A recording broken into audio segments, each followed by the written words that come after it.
अविदत विषयान्तरच्चटारे उपनिषता मुखमान मात्र भोगः अभिज गुणवता तथैकशेषी मधुरकविरुतहे ममाभिरस्तु வேறொன்னம் நானறியேன் வேதம் தமிழ் செய்த மாறன் ஷடகோபன்மன் குருகூறு ஏரியங்கள் வாழ்வார் என்னேத்தம் மதுரகவியார் இம்மையாழ்வார் அவரே அரண் பயனன்னாகிலம் பாங்கல்லராகிலம் செயல் நன்னாக திருத்திப் பணிகொள்வான் புயல் நின்னார் பொடில் சூ குருகூர் நந்தி முயல் என்றேன் முந்தன் மொய்களற் கண்மையே. கருணை செலுத்தாமை என்கிற கிருதாந்தமானது ஒரு ஜீவாத்மாவின் பொருட்டு அனுகரிக்கப்பட்டது மதுரகவி ஆழ்வாராலே. நம்மாழ்வார் ஒரு ஜீவாத்மா, பரமாத்மா அல்ல. அப்படி இருக்க செய்தே அந்த ஜீவாத்மாவுடைய அந்த பாசுரத்தை 4000 திவ்ய பிரபந்தத்துக்குள்ளே புகுத்தலாமா என்றால், அந்த பகவானே தன்னை காட்டிலும் மேம்பட்ட ஆழ்வாருடைய வைபவத்தை தெரிவிப்பதற்காகவே இந்த 4000 திவ்ய பிரபந்தத்துக்குள்ளே அனுகிரகித்தார்னு சொல்லணும். அத்தனை வைபவம் ஆழ்வாருக்கு. அந்த வைபவத்தெல்லாம் தெரிவிப்பதற்காக 11 பாசுரங்கள் அனுகிரகித்தார் மதுரகவி ஆழ்வார். அதில் நாம் 10ஆம் பாசுரத்தை அனுபவித்துக் கொண்டிருக்கிறோம். அதுல காலை காலக்ஷேபத்தில் செயல் நன்றாக திருத்தி பணிகொள்வான் அப்படின்னு பார்த்தோம். செயல் என்ன செயல்? சில பேர் திருத்துவார், ஏதோ திருத்துவார்கள். நம்ம வைத்தியம் பார்க்கறச்சே கூட உடம்பு கொஞ்சம் சுமாரா போயிடுச்சுன்னா உடனே அந்த மருந்து நிறுத்திடுவோம். சாதாரணமா வைத்தியர்லாம் என்ன ஒரு வாரத்துக்கு கொடுப்பா, இல்லை 10 நாள் கொடுப்பா, அதை கண்டினியூஸா நீங்க சாப்பிடணும் அப்படின்னு. 2 நாள் குணமா எடுத்தா 3ஆம் நாள் நிறுத்திடுவா. அது திரும்ப வருவதுக்கு வாய்ப்பு உண்டு. அதே பையன் நான் போயிடுத்து வியாதி இல்லையே சுவாமி அப்படின்றதுக்காக நிறுத்திடணும். அதே போல இப்ப மதுரகவி ஆழ்வார்ட்ட நான் சொல்லி கொடுத்துருக்கேன், நீரு இது தெரிஞ்சுருக்கேன், இனிமே நீரு நான் சொல்லி கொடுத்த அந்த விஷயத்தை உபதேசத்தை நல்லா கேட்டுட்டேன், அதை மனனம் பண்ணிட்டு அதை சிந்தனை பண்ணி அதுல ஒரு உறுதிப்பாடு ஏற்பட்டு அதான் நீரே பண்ணிக்கணும். நான் என்ன கொடுக்கணுமோ அதை கொடுத்தா, உபதேசத்தை கொடுத்தாச்சு. நீரே பண்ணிக்கொண்டு நீரே நம்பிக்கை ஏற்படுத்தி கொண்டு இந்த விசுவாசத்தோடு என்ன அனுஷ்டானம் பண்ணலாம் அப்படின்னு விட்டாருன்னு விடல. மதுரகவியாழ்வாருடைய கையிலேயே தன்னை காட்டிக் கொடுக்கவில்லை. அவர் கையை பிடித்துக் கொண்டு ஆழ்வார் முன் சென்றார் என்றுதான் என்ன தெரிவிக்கிறது? செயல் நன்றாக திருத்தி பணிகொள்வான்னு தெரிவிக்கிறது. அப்பன்னா முதல்ல சிரவணத்தை சொல்லி அதை சொல்லி கொடுத்து நீயாக நன்னா மரணம் பண்ணிட்டு வா, அல்லது அந்த மரணம் பண்ண சொல்லிவிட்டு விசுவாசத்தை நீயா பார்த்துட்டு வா, அல்லது விசுவாசத்தை கொடுத்து விட்டு நீயாக அனுஷ்டானத்தை கொண்டு வா. இதில் ஏதாவது ஒன்னாவது விட்டுருக்கணும். மரணத்தை முதல்ல உபதேசம் பண்ணிட்டார். உபதேசம் பண்ண உடனே மரணமோ அல்லது உறுதிப்பாடோ அல்லது விசுவாசமோ அல்லது அதுக்குண்டான அனுஷ்டானமோ எத்தியாவது விட்டுருக்கணுமோ. முதலடியில கை பிடித்தவர் கடைசி படி வரைக்கும் அவர் அழைச்சிட்டு போயிட்டார். இதுதான் செயல் நன்றாக திருத்தி பணிகொள்வான்னு தெரிவிக்கிறார். பயனன்றாகிலும் பாங்கல்லராகிலும் செயல் நன்றாக திருத்தி பணிகொள்வான். இந்த விஷயத்தை தான் காலை காலக்ஷேபத்துல நம்ம பார்த்தோம். அதாவது மறுபடியும் அந்த வியாக்கியானத்தை வாசிக்கிறேன். பக்கம் 212. செயல் நன்றாக திருத்தி இவர் உபதேசித்த அர்த்தம் என் நெஞ்சிலே பட்டு அதுதான் அத்தியவசாய பரியந்தமாய் அவ்வளவன்றிக்கே அனுஷ்டான சேஷமாய் அனுஷ்டானந்தான் சதசதஷ்டான அனுஷ்டானிஷ்டையாண்டிற்கே சதனுஷ்டானமே யாம்படி திருத்தினார்.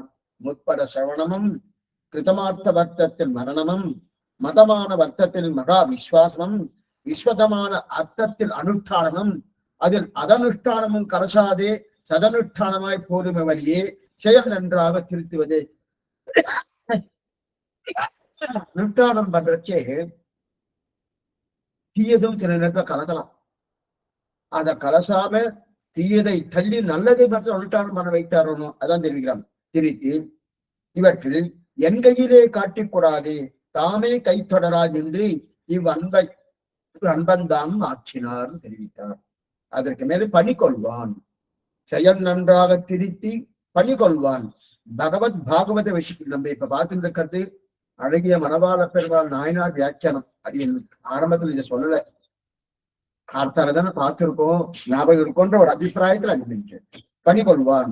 பகவத் பாகவத விஷயங்களில் கிஞ்சித் காலத்துல மூட்டினார் திருத்தின பதம் விநியோகம் கொள்ள வேண்டுமே.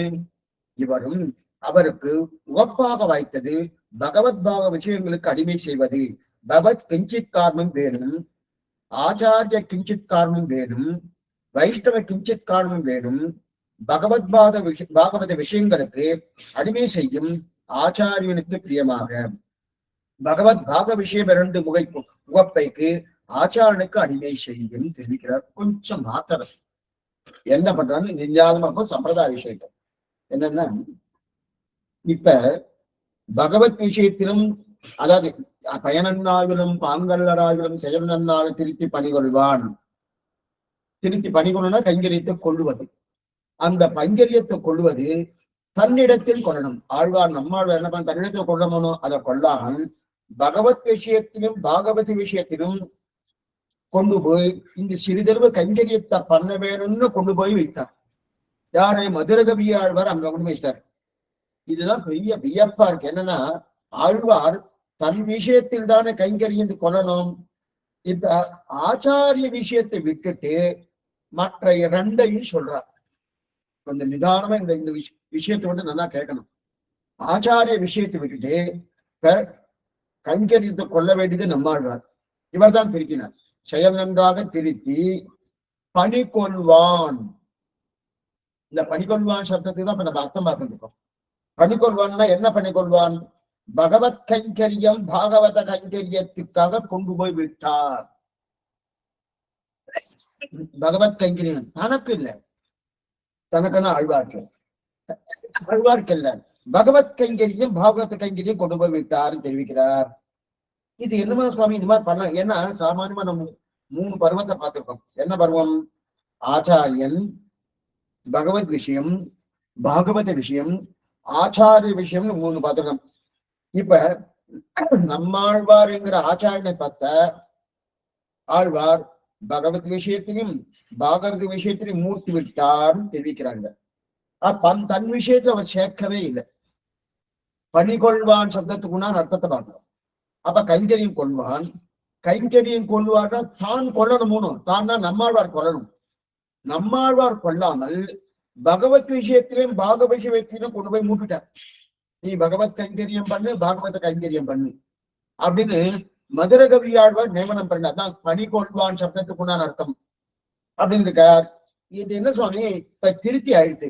செயல் நன்றாக திருத்தி பணி கொள்வான், திருத்தியாச்சு. திருத்தினதுக்கு இப்ப பலம் வேணுமோ, அதுக்கு பலம் என்ன? கைங்கரியம் செய்த. இன்னைக்குமே நம் சம்பிரதாயப்படி பலம் என்னவா? பலம் கைங்கரியம் பண்றதுதான் பலன். பலன்னா உடனே நமக்கெல்லாம் பட்டு பெத்த வரும், நல்லா ஆனந்தமா படுத்துட்டு இருக்கலாம், ஏதோ கேட்டு இருக்கலாம், குழு வசைஞ்சிருக்கோம். அது இல்ல பலன். பலன் வந்து அனுபவ தெரிந்த பிரீத்திக்காக கைங்கரியம் தான் பலன். அப்ப பலன் வந்து கைங்கரியம் பண்ணிதாரு. ஒருத்தர் திருத்தியாச்சு, திருத்தின உடனே அவரிடத்துல தானே கைங்கரியம் கொள்ளணும். யார் அவரை திருத்திருக்காரோ அவரிடத்துல இருந்து கைங்கரியம். இப்ப மதுரகவிகளுக்கும் ஆச்சாரியனுக்கு கைங்கரியம் பண்ணணுன்றதுதான் ஆசை. ஆனா நம்மாழ்வாரோ மதுரகவிகளை பார்த்து பாகவதர்களுக்கும் பகவானுக்கும் கைங்கரியம் பண்ணணும்னு நியமிக்கிறார். சுவாமின்னா அவ 2 பேருக்கும் பண்ணினாத்தான் நம்மாழ்வார் திருப்தி பண்ணுகிறார். யாருக்கு? பாகவதாலுக்கும் பகவானுக்கும் கைங்கரியம் பண்ணாதான் நம்மாழ்வார் திருப்தி ஏற்றாரு அப்படின்றார். அது என்னமா சுவாமி, இவர் தானே சுவாமி திருத்தினார். இவர் திருத்தின உடனே அவள் 2 பேருக்கும் பண்ணும், எனக்கு ஆனந்தமா இருக்கு, திருப்தியா இருக்குன்னா அப்படிதான் சொல்லிட்டு இருக்காரு. இதான் பண்ண சொன்னார். பணி கொள்வான் சப்தத்துக்கு உண்டான அர்த்தம் அதுதான். இந்த விஷயத்தை எங்க எடுத்திருக்காருன்னு சொல்லியிருக்கு. இதை வச்சுதான் ஸ்ரீவச்சன ஒரு சூத்திரம். அந்த சூத்திரத்தை என்ன தெரிவிக்கணும்னு ஆசிரியர் முதல்ல பகவத் கைங்கரியம். இப்ப நம்ம சாமானியமா என்ன இருக்கும்? பகவத் கைங்கரியம், பாகவத கைங்கரியம், ஆச்சாரிய கைங்கரியம். அப்ப முதல்ல பகவத் கைங்கரியம் சொல்லுவோம், அடுத்தது பாகவத கைங்கரியம் சொல்லுவோம், அடுத்து ஆச்சார கைங்கரியம் சொல்லி இதுதான் இது முறை அப்படி படிக்கிறேன். ஆனா ஸ்ரீவச்சன பூஷணத்துல அப்படி சொல்லவே இல்லை. பிரதமம் ஆச்சாரிய கைங்கரியம். நல்ல பண்பு. பிரதமம் ஆச்சாரிய கைங்கரியம் இதுதான் முதல். அடுத்தது பகவத் கைங்கரியம், அடுத்தது பாகவத கைங்கரியம். இப்ப சாமானியம் நம்ம என்ன நினைச்சோம், முதல்ல என்ன தெரியுது, பகவத் கைங்கரியம், பாகவத கைங்கரியம், ஆச்சாரிய கைங்கரியம். பகவத் கைங்கரியம் பண்ணிட்டு அதை தாண்டி பாகவதாருக்கு வரும். பாகவதால தாண்டி பாகவதா தாண்டத அர்த்தம் இல்ல, அபாருச்சிக்காக பகவத் கைங்கரி ஆச்சாரிய கைங்கரி தந்துரும். இதுதான் முறைன்னு நம்ம நினைச்சுட்டு இருக்கோமோ.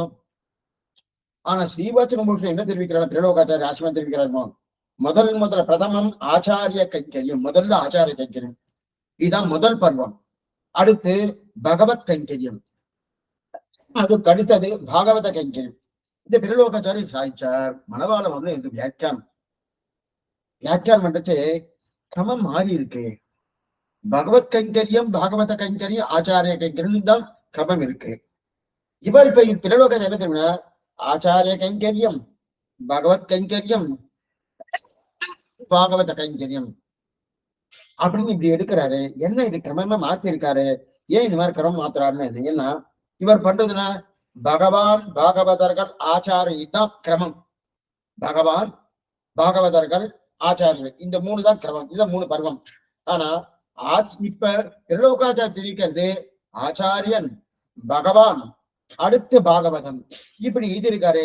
ஏன் இந்த மாதிரி எழுதியிருக்காருன்னு விசாரிச்ச ஆசிரியமா அங்கேயே ஒரு வியாக்கியானம் அனுகிரிக்கிறது. முதல்ல ஆச்சாரியன் சொன்னது ஆச்சாரிய கைங்கரியம்னு கிடையாது. முதல்ல ஆச்சாரியன், அடுத்து பகவான், அடுத்து பாகவதான் தானே பிரலோகாச்சாரிய தெரிவிக்கிற ஸ்ரீவச்சன பூஷணத்துல. அப்ப முதல்ல ஆச்சாரியன் சொன்னது ஆச்சாரிய கைங்கரியம் இல்ல, ஆச்சாரியன் திருவுள்ள முகக்கும்படி பண்ணின கைங்கரியம் ஆச்சாரிய கைங்கரியம், ஆச்சாரியன் திருவுலகும்படி பண்ணின கைங்கரியம். அடுத்து பகவான்னு சொன்னாரோனோ, அந்த பகவான் சொன்னா பகவத் கைங்கரியம் அல்ல, பகவான் திருவள்ளம் உகக்கும்படி பண்ணின கைங்கரியம் பகவத் கைங்கரியம். மூன்றாவது பாகவத கைங்கரியம் சொன்னாரோனோ, அந்த பாகவதாருக்கு நேரடியான கைங்கரியம் இல்ல, பாகவதற்குடைய திருவள்ளம் உகக்கும்படி பண்ண கைங்கரியம் பாகவத கைங்கரியம். சரி சுவாமி, இப்ப ஆச்சாரிய கைங்கரியம், பகவத் கைங்கரியம், பாகவத கைங்கரியம் இந்த கிரமம் மாத்திரத்துக்கு நீங்க சொன்னீங்க. அப்பனா ஆச்சாரியன் திருவுள்ள உகக்கும் கைங்கரியம்னா என்னது, ஆச்சாரியன் திருவுள்ள உகக்கும் நேரடியாக கிடையாது, ஆச்சாரியன் கைங்கறி இல்லைன்னு கிடைக்கிறது. ஆச்சாரியன் திருவுள்ளம் உகக்கும் கைங்கரியம்னு சொன்னாலே அதுல என்ன கிடைக்கிறதுன்னா நேரடியா ஆச்சாரியன் கைங்கரியிலேன்னு வந்துடுது. அப்ப ஆச்சாரியன் கைங்கரியில் என்ன, யாரு கைங்கரியம், ஒண்ணு பாகவதாலா இருக்கும் அல்லது பகவானா இருக்கும். ஆச்சாரியனுக்கு யாரு கைங்கரியம் பண்ண பிடிக்கும், பகவானுக்கு கைங்கரியம் பண்ண ஆச்சாரியன் பிடித்தம். அப்ப ஆச்சாரியன் உகக்கும் கைங்கரியம் என்னது, அது எங்க கொண்டு போயிருக்கும், ஆச்சாரியன் உகக்கூடிய கைங்கரியம்னா அது பகவத் கைங்கரியம். அப்ப அதனால்தான் முதல்ல ஆச்சாரிய கைங்கரியம் சொன்னார். ஆச்சாரியன் உகப்புக்காக பண்ணப்படும் கைங்கரியம் என்ன பாருங்க, ஆச்சாரிய கைங்கரியம் தான். ஆனா கைங்கரியம் யாருக்கு பண்றோம், பகவானுக்கு பண்ணிட்டு இருக்கோம். பகவானுக்கு பண்றபடியாலே அது என்னது, ஆச்சாரிய கைங்கரியம் வந்து. சரி, அப்படி சொன்னது கொண்டு போய் விடும். அப்ப சரி, பகவத் கைங்கரியத்தை கொண்டு போய் விடும். அடுத்து பகவான் திருவுள்ளம் கொக்கும்படி பண்றது என்ன சுவாமி, பாகவத கைங்கரியம்.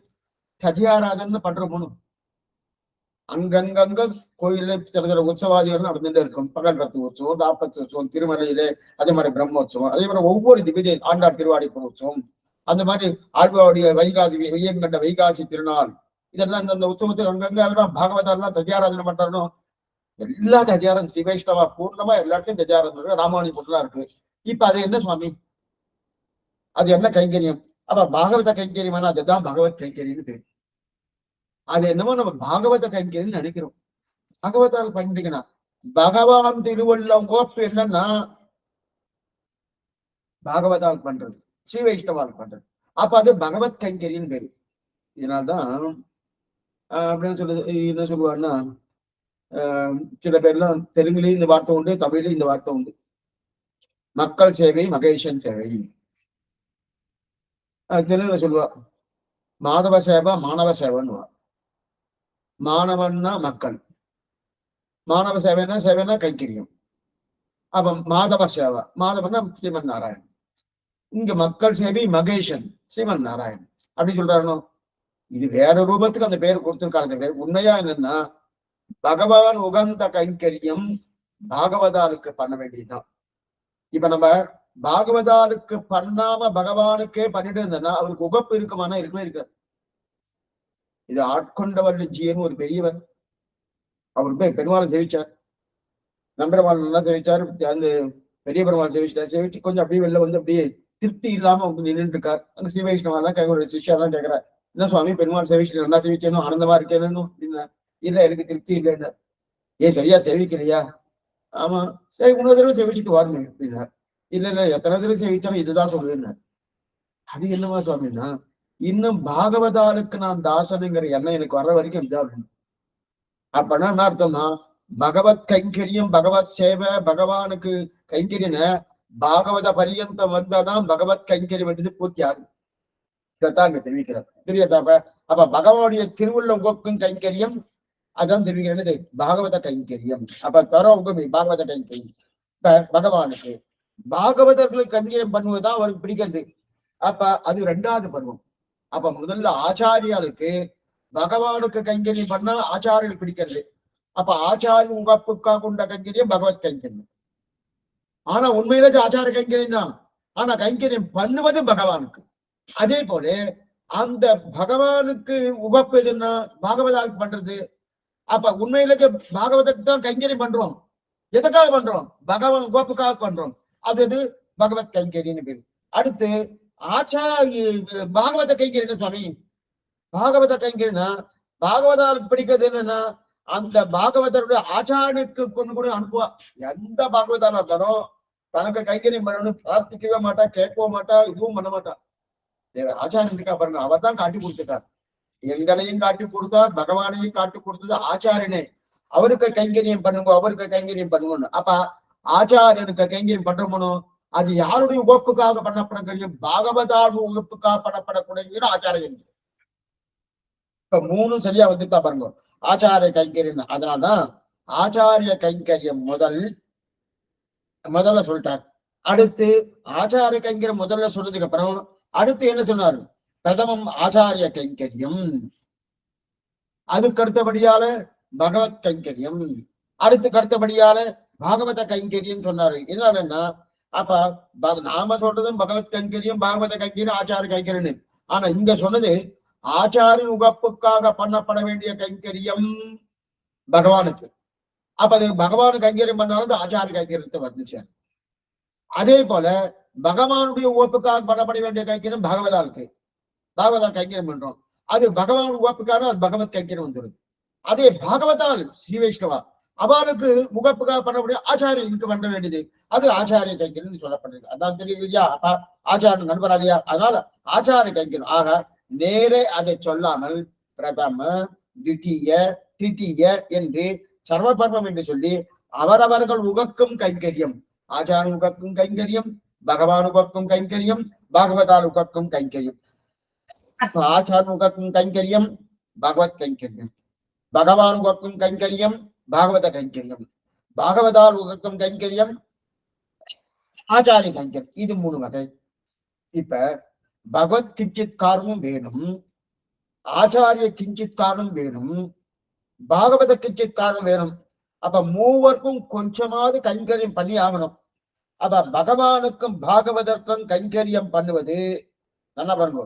பகவானுக்கும் பாகவதர்களுக்கும் கைங்கரியம் பண்ணது ஆச்சாரியனுக்கு பிரீத்தி என்பதனால் பண்றோம்.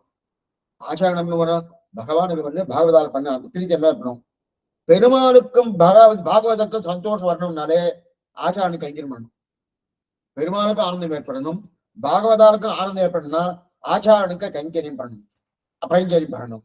ஆச்சாரனுக்கு சந்தோஷம் ஏற்படணும்னா பகவானுக்கும் பாகவதற்கும் கைங்கரியம் பண்ணணும். ஆக மொத்தத்தில் 3 பேருக்கும் பண்ணணும். 3 பேருக்கும் பண்ணியாகணும். பகவானுக்கும் பண்ணணும், பாகவதாருக்கும் பண்ணணும், ஆச்சாரியாருக்கும் பண்ணணும். ஆனா இந்த 3 பேர் பண்ணக்கூடிய அது ஒரு வட்டம் மாதிரி வந்துட்டு இருக்கும். இங்க பண்ணா இங்க வரும், இங்க பண்ணா இங்க வரும், இங்க பண்ணா இங்க வரும்னு நான் ஆச்சார உகப்புக்காக பகவானை கைங்கரியம் பண்றேன், பகவான் கோப்புக்காக பாகவதால் கைங்கரியம் பண்ணிருக்கேன், பாகவதால் கோப்புக்காக ஆச்சாரம் பண்ணிருக்கேன். இப்படி இந்த வட்டம் சுற்றி இருக்கணும், இதான் தெரிவிக்கிறார். ஆக ஆச்சாரியன் சந்தோஷப்படணுன்றதுக்காக தான் பகவானுக்கும் பாகவதற்கும் கைங்கரியம். ஆக மொத்தத்தில் 3 பேருக்கும் பகவான், ஸ்ரீ வைஷ்ணவர்கள், ஆச்சாரியர்கள், இந்த 3 பேருக்கும் கிஞ்சித்காரன் கைங்கரியம் செய்தனும் அப்படின்னு தெரிவிக்கிறார். இப்ப அதான் பணிகொள்வான். பாகவத விஷயங்களில் கிஞ்சித்காரத்தில் மூட்டினார் திருத்தின பலம் விநியோகம் கொள்ள வேணுமோ இவரும் அவருக்கு உகப்பாக வாய்த்து பாகவத விஷயங்களை அடிமை செய்வது. பகவத் கிஞ்சித் காரணம் வேணும், ஆச்சாரிய கிஞ்சித் காரணம் வேணும், வைஷ்ணவத்தை கிஞ்சித் காரணம் வேணும். பாக விஷயங்களை அடிமை செய்யும் ஆச்சாரனுக்கு பிரியமாக பாக விஷயம் 2 முகைக்கு ஆச்சாரனுக்கு அடிமை செய்யணும். அந்த பந்தி முடியுது. இது 213. அடுத்தது பதத்திரை, கடைசி பந்தி. பதத்திரை நெட்டையை போலே கிஞ்சித்காரத்துவம் இவனுக்கு அபேட்சிதமாயிருக்கும். ஸ்வரூபம் பகவத் கிஞ்சித்காரத்திலே மூட்டும். பகவத் பிரீத்தி பாகவத கிஞ்சித்காரத்திலே மூட்டும். பாகவத பிரீத்தியும் இவ்வத்தியத்தினுடைய வைபவத்தையும் தேசித்த உபகார ஸ்மிதியிலே வந்த இவன் தன்னுடைய பிரீத்தியும் ஆச்சாரிய கிஞ்சித்காரத்திலே மூட்டும். இப்படி ஒன்றுக்கொண்டு பிரவர்த்தகமாயித்து 3 விஷயமாயிருப்பது. இதில் ஒன்று நிருபாதிக சம்பந்தம், மற்ற 2ம் சோபாதிக சம்பந்தம். அதில் ஒன்று உத்தேசத்தை உபாதியாக பிறக்கும், ஒன்று உபகாரத்தை பாதியா பிறக்கும். ஆச்சரியமா தெரிவிக்கிறார். இல்ல சம்பிரதாய விஷயம். இப்ப ஒண்ணு பார்ப்போம். என்னன்னா, இப்ப பதத்திரய நீட்டைன்னு சொல்றாரு. பதத்திரய நீட்டை அப்படின்னா பதத்திரை என்னன்னா 3 பதங்கள் இருக்கணும். 8 எழுத்து 3 பதங்கள். ஓம் நமகா நாராயணாய. இதுல இந்த 3 பதத்துல நமக்கு நிட்டை இருக்கணும். அப்படின்னா ஒவ்வொரு பதத்துக்கும் ஒவ்வொரு நிலை உண்டு. ஓம்காரம் ஒண்ணு சொல்லும், நம சப்தார்த்தம் ஒண்ணு சொல்லும், நாராயண சப்தார்த்தம் ஒண்ணு சொல்லும். ஓம்காரம் என்ன சொல்லும்? அனன்யார்க சேஷத்துவத்தை சொல்லும். நம சப்தார்த்தம் என்ன பண்ணுவோம்? அனன்ய சரணத்துவத்தை சொல்லும். நாராயண சப்தார்த்தம் என்ன சொல்லுவோம்? அனன்ய போக்கியத்தை சொல்லும். இந்த 3த்திலையும் நமக்கு நிஷ்டை இருக்கணும். அனன்யார்க சேஷத்துவம், பகவானை தவிர மற்றொன்றில் நான் ஆட்படேன் என்கிற நிலை ஓம்காரம் சொல்லுது. அனன்யார்க சேஷத்துவம். அனன்ய சரணத்துவம், பகவானை தவிர மற்றும் உபாயம் இல்லை. வேறு உபாயம் எதாட்டும் இந்த உபாயம் கிடையாது. அனன்ய சரணத்துவம் இது. அனன்ய போக்கியத்தம், அனுபவம், புருஷார்த்தம், அனுபவத்தை பிரீத்தி கார்ய கைங்கரியம் இது நாராயணாய சப்தத்தாலே கிடைக்கிறது இல்லையா? இந்த நிட்டை தான் பகவான் அப்படின்னா இந்த 3 நிட்டை இருக்கணும். சரி, இந்த 3 நிட்டை எப்படி இருக்கணும்?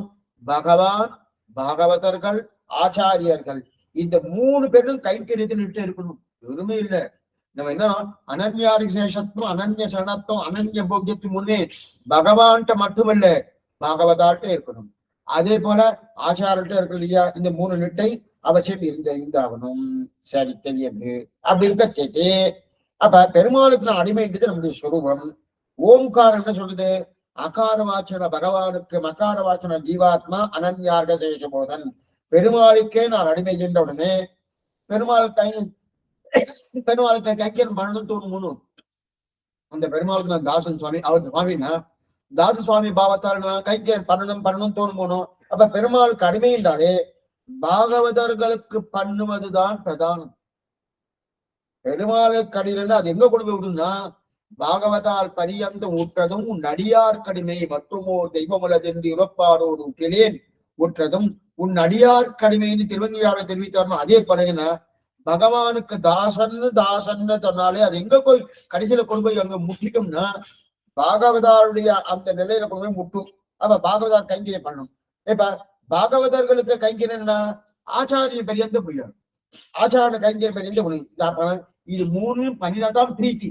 அப்ப பகவத் கைங்கரியம், பாகவத கைங்கரியம், ஆகார கைங்கரியம். இதோடு மட்டுமல்ல, இவனுக்கு ஒன்று நன்று அறிதல்.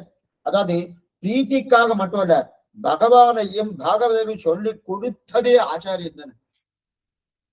பகவான் யாருன்னு தெரியாது, ஆச்சாரியன் தான் கொடுத்தார். ஸ்ரீ வைஷ்ணவா யாருன்னு தெரியாது, அதுவும் ஆச்சாரியன் தான் கொடுத்தார். அதனால அப்ப அவரிடத்துல நமக்கு எவ்வளவு நன்றியோடு இருக்கிறோமோ அந்த நன்றி அறியாதம் ஆச்சாரியனுக்கு கிஞ்சித்காரம் பண்ணணும். ஏதாவது பண்ணணும். ஏன்னா பகவானுக்கு பண்றோம், அவர்தான் மூல புருஷர், அதனால பண்றோம்.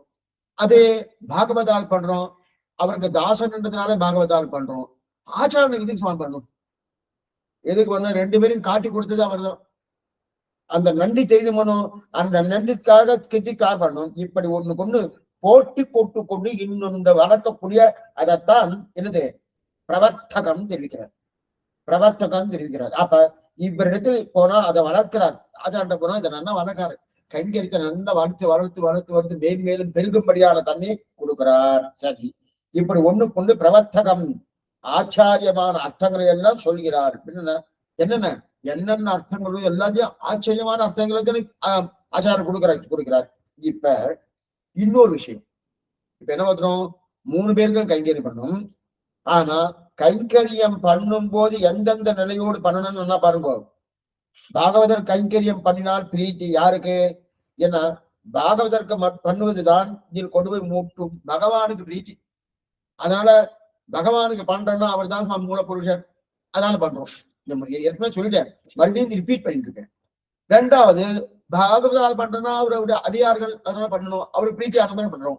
ஆச்சாரனுக்கு 2 பேரையும் காட்டி கொடுத்து அவரபடியாலே அவர் பண்ணிட்டு இருக்கோம். சரி, இதோட முடிஞ்சுது. இன்னொரு விஷயம் என்னன்னா, ஆச்சரியமா அர்த்தம் வைக்கிறார். இதுல 2 சம்பந்தம் இருக்கு இல்லையா? 2 சம்பந்தத்துல ஒண்ணு நிருபாதிக சம்பந்தம், இன்னொன்னு சோபாதிக சம்பந்தம். ஒரு காரணத்தை பற்றி வந்த சம்பந்தம் ஒன்று, காரணமே இல்லாத இருக்கக்கூடிய சம்பந்தம் ஒண்ணுன்னு தெரிவிக்கிறார். நிருபாகம் ஒரு காரணத்தை பற்றி வராத சம்பந்தம் ஒண்ணு. அப்ப பகவத் சம்பந்தம் காரணத்தை பற்றி வந்தது கிடையாது, வராதது. அந்த பகவத் சம்பந்தம் எப்போது, அதுக்குதான் பேரு நிருபாதிகம். சோபாதிகம் ஒரு உபாதியால், உபாதியான ஒரு காரணம், ஒரு காரணத்தால் பற்றி வந்தால் அதுக்கு சோபாதிகம் பேரு. எந்த காரணம் இல்லை சுவாமி, நமக்கு முந்தன்னோடு உறவே நமக்கு ஒழிக்க ஒழியாத சம்பந்தம் இருக்கணும், அதான் நிருபாதிக சம்பந்தம். அந்த நிருபாதிக சம்பந்தம் பகவானுக்கு நமக்கு நிருபாதிகம், வேற எந்த காரணமும் வரல. ஏன் சுவாமி, அவர் நாம அது பரமாத்மா, இது ஜீவாத்மா, அந்த சம்பந்தமே போரும். பரமாத்மா பரமாத்மா தான், ஜீவாத்மா ஜீவாத்மா தான். அவரவர நாள்படியா நான் நாள்படியில அந்த ஒண்ணு காரணம், மற்ற 2ம் ஓர் உபாதியால் வந்தது. ரொம்ப முக்கியமான.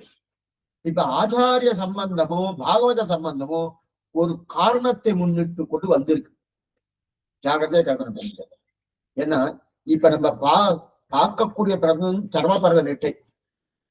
ஆனா இந்த சர்மபர்வ நெட்டில பகவானுக்கு தான் பிராதானம் கொடுக்குற மாதிரி இந்த வார்த்தை வந்துட்டு இருக்கு. ஏன்னா பகவானுக்கும் நமக்கும் சம்பந்தம் நிருபாதிகம், உந்தன்னோடு நமக்கும் ஒழிக்க வழியா சம்பந்தம், நவவித சம்பந்தம் முன்னாடி பார்த்துருக்கோம். அத்தனை சம்பந்தம் பகவான் நமக்கும் இருக்கு. அந்த சம்பந்தத்தை அவர் நினைச்சாலும் ஒழிக்க முடியாது, நாம நினைச்சாலும் ஒழிக்க முடியாது, பிராட்டி நினைச்சாலும் ஒழிக்க முடியாது. அப்ப சம்பந்தம் எப்பவுமே உண்டு. அந்த சம்பந்தத்துடைய நினைவு தான் வந்துட்டுதான் நமக்கு அன்று நான் பிறந்தினேன், பிறந்த பெண் மறந்தினேன் திருமணி சொன்னா போல இது உண்டு. சரி, இப்ப அதே போல ஆச்சாரியாருக்கு நமக்கு நிருபாதிக சம்பந்தமா, பாகவதாருக்கு நமக்கு நிருபாதிக சம்பந்தமா கிடையாது.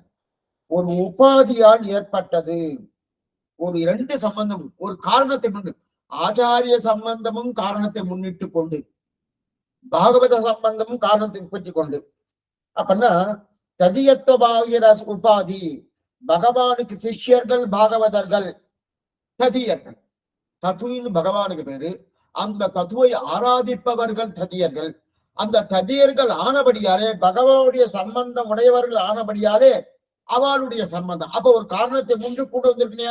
அப்ப பெருமாடத்தில் சம்பந்தப்பட்டார்கள். அந்த சம்பந்தப்பட்டபடியாலே அதுவே காரணமாக கொண்டு நமக்கும் பாகவதற்கு இருக்கக்கூடிய சம்பந்தம். அப்ப பகவானுக்கு அன்பு எதற்காகவும் அல்ல, பகவான் இந்த பாருங்கோ, பாகவதாட்ட அன்பு எதனால நமக்கு ஏற்படுறது? பகவானுக்கு இவர் அன்பு வைத்திருக்கார், அதனால நமக்கு பாகவதாட்ட அன்பு.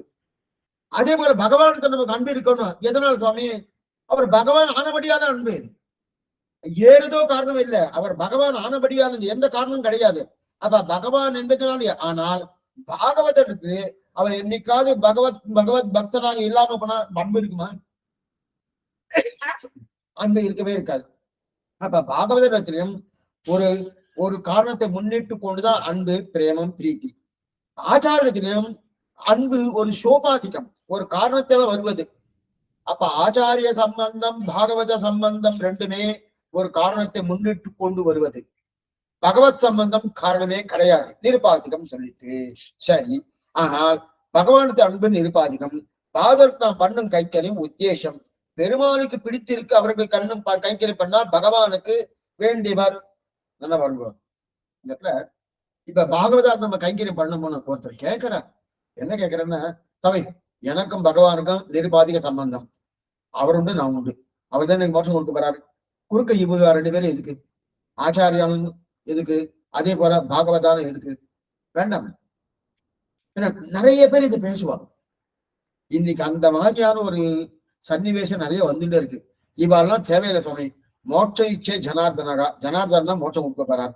அவரே சொல்லிட்டே இருக்கிற அகமேவா பரந்தத்துவம் அப்படின்னு தெரியும். இத்தனை உண்டு, நான் தான் நான் தான் நான் தான் நான் எல்லாத்தையும் சொல்லிட்டு இருக்காரணும். சொல்லிட்டு இருக்க செய்து அவர் கொடுக்க போறாரு. அவருக்கு எனக்கு நேரடியா சம்பந்தம் இருக்கு. அந்த சம்பந்தத்தை நான் புதுசா உருவாக்கணுமான்னு தேவையில்லையே. அதே பாகவதாவுடைய சம்பந்தமும் உருவாக்கணும் ஒரு காரணத்தை முன்னிட்டு கூடிதான் வருது. ஆச்சாரிய சம்பந்தம் ஒரு காரணத்தை முன்னிட்டு கூடிதான் வருது. பகவானுடைய சம்பந்தம் எப்போ ஒரு காரணத்தை முன்னிட்டு கொண்டு வரவில்லையோ அவர் தான் பிரதானம்.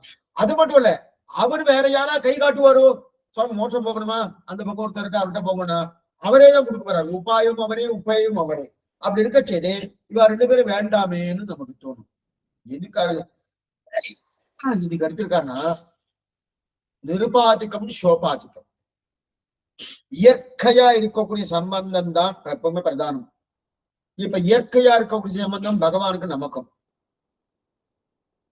ஆச்சாரியாருக்கும் நமக்கும், பாகவதாருக்கும் நமக்கும் சம்பந்தம் ஒரு காரணத்தை முன்னிட்டு கொண்டு வந்திருக்கு. அப்படி இருக்குது. அப்படி இருக்க செய்து அப்ப இயற்கையா இருக்கக்கூடிய சம்பந்தம் பொறுமை சுவாமின்னா அது போறாது. ஏன்னா இயற்கையா இருக்கக்கூடிய சம்பந்தம் என்ன எதிர்பார்க்கறது தெரியுமா? அந்த பகவான் என்ன எதிர்பார்க்கறன்னா, என் அடியாறுகளுக்கு நீ கைங்கரியம் பண்ணியானா எனக்கு உத்தேசம், எனக்கு ஆனந்தம். என்னுடைய திருவள்ளம் உகக்கணும்னு நீ நினைச்சேன்னா பாகவதால் கைங்கரியம் பண்ணு, பாகவதால் கைங்கரியம். ஏன்னா எதனால? பெருமாளுக்கு அவளை பிடிச்சிருக்கு, அவளை பிடிச்சிருக்கு. யார்? பாகவதால் பிடிச்சிருக்கு. பக்தானாம் தாம் பிரகாச நதே ரூபம் நதே ஆகாரம். அவருடைய ரூபமோ அவருடைய ஆகாரமோ அவருடைய நிலையில எதுவா இருந்தாலும் சரி, இது நம்பின தெரிவிப்பார். அதாவது பாகவத அவதாரம் பொறாமையாலே பகவான் அவதாரம் பண்றான்னு.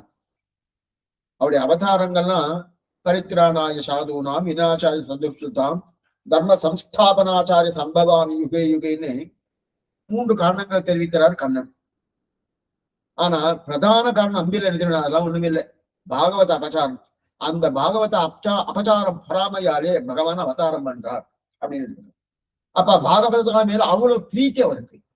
அப்ப அவருக்கு பிரீத்தி யார்கிட்ட வச்சிருக்காளோ அவளுக்கு நம்ம கைங்கரியம் பண்ணோம், அவருக்கு உகப்பா இருக்கமோ. அதனால பகவானை பிடித்ததுக்காக கைங்கரியம் பண்றோம். சரி, இப்ப பாகவதர் ஆயிடுச்சு. இப்ப ஆச்சாரனு கைங்கரியம் பண்றோமோ, அது எதுக்கு சுவாமி?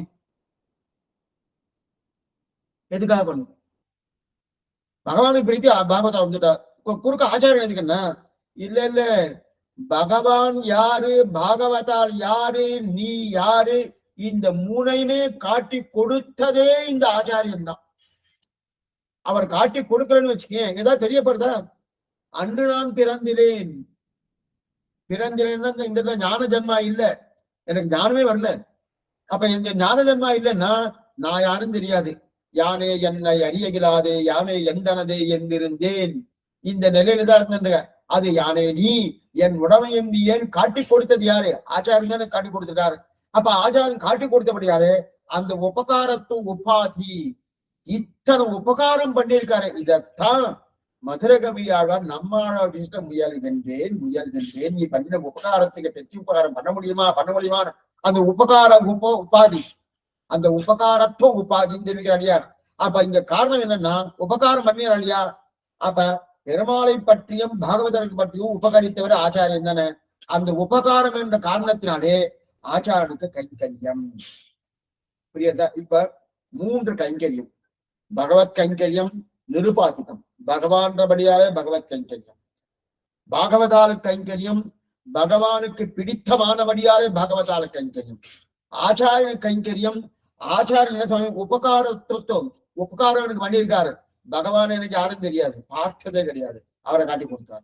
பாகவதாளுக்கு என்ன விஷயம்னே தெரியாது, அவரையும் காட்டி கொடுத்திருக்காரு. அந்த உபகாரம் பண்ணியிருக்கானோ, அந்த உபகாரத்துக்காக என்ன பண்ணும், அவருக்கு கைங்கரியம்.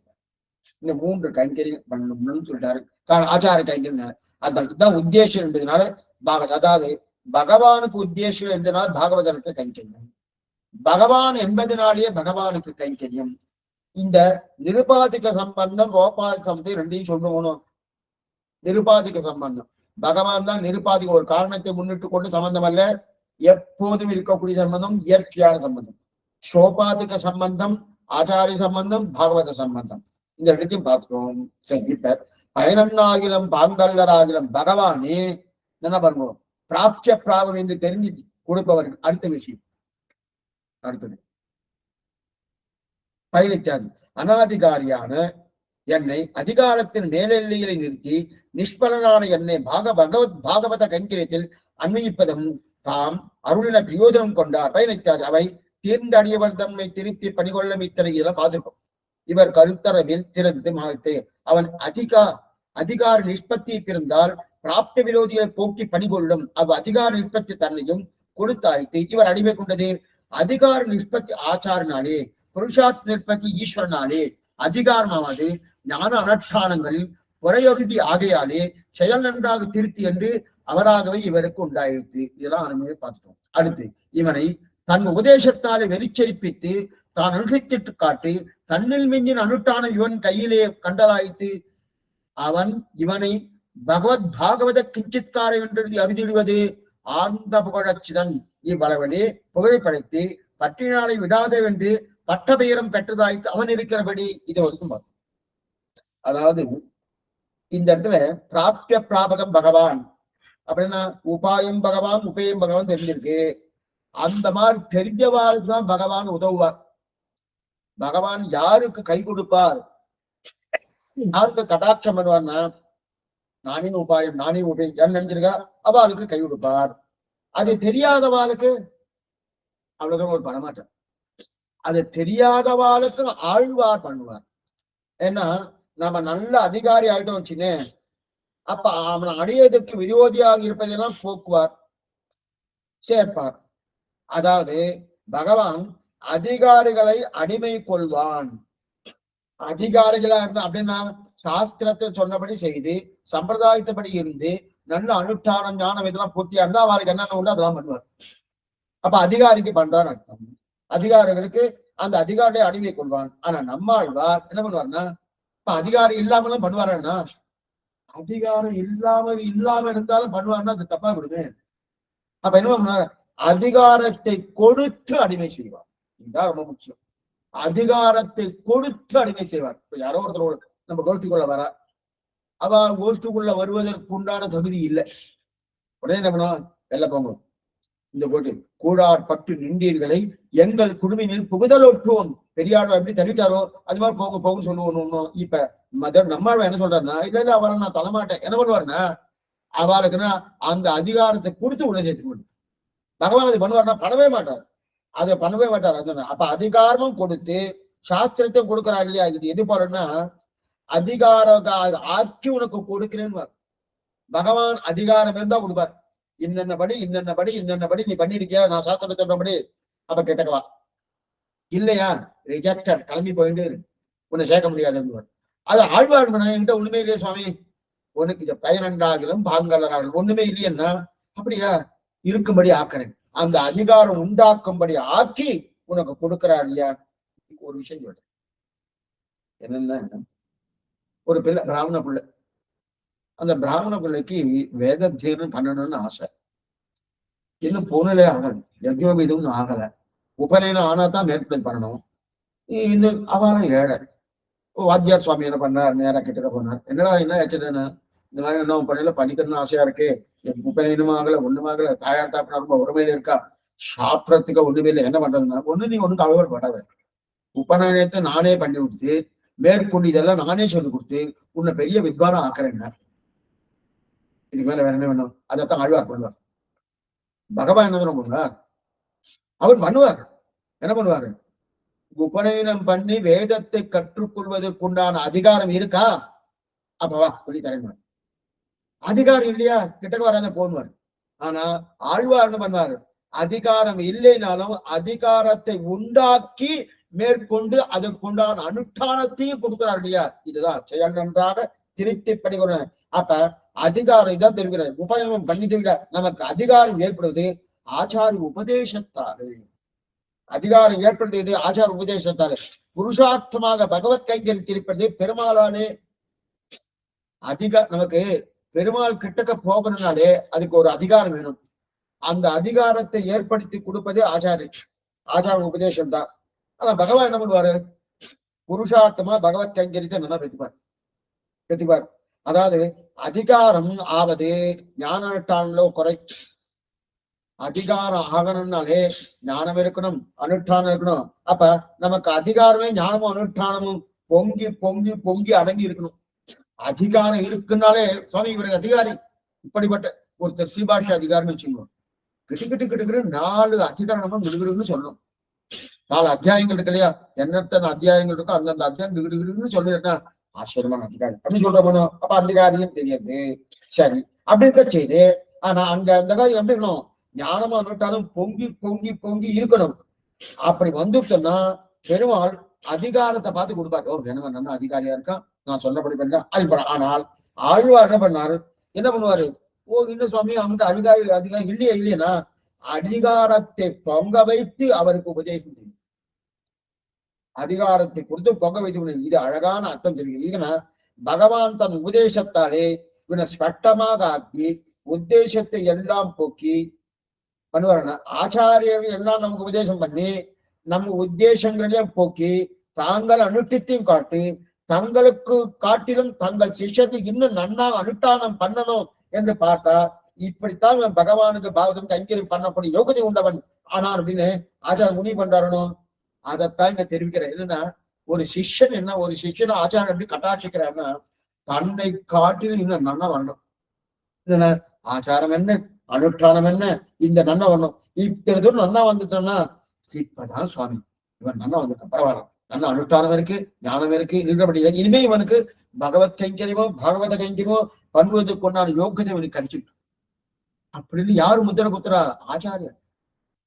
ஆச்சாரியன் முத்திர குத்துற நீக்குமே.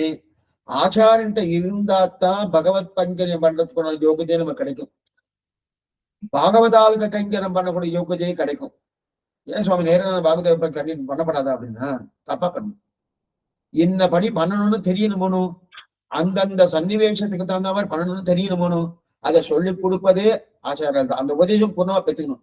பெற்றுள்ளது மட்டுமல்ல, ஆச்சாரம் நினைப்பாராம் அதாவது நல்லா வசதிக்கானே, நல்லா புரிஞ்சுட்டானே, நல்லா புரிஞ்சுட்டு கைங்கரியம் பண்றதுக்கு நல்லா வந்துட்டானே, இனிமே இவனுக்கு பகவானுக்கும் பாகவதார கைங்கரியம் பண்ணக்கூடிய யோக்கியத்தை இவனுக்கு உடையவன் அப்படி ஆனன்னு ஆச்சாரம் முடிவு பண்றார்.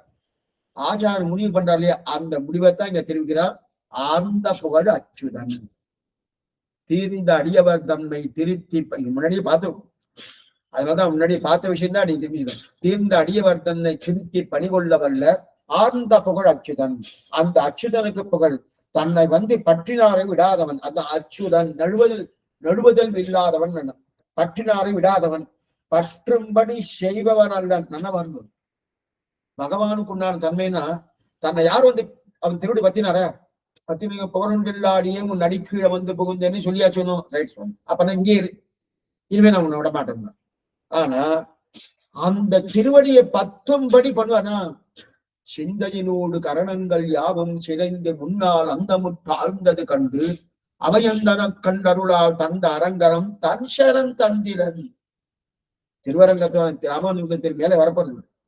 சிந்தையினோடு கரணங்கள் யாவும் சிதைந்து முன்னால் அந்த முற்றாழ்ந்தது கண்டு அவையந்தன கருளால் தந்த அரங்கனம் தன் சரண். அவனுடைய திருவடி காட்டி கொடுல தான் அது தந்து எம்பெருமான் அதை கொடுத்திருக்காரோ எதிர்களை வந்தா அந்த மாதிரி இவர் பற்றும்படி பண்ண மாட்டார்.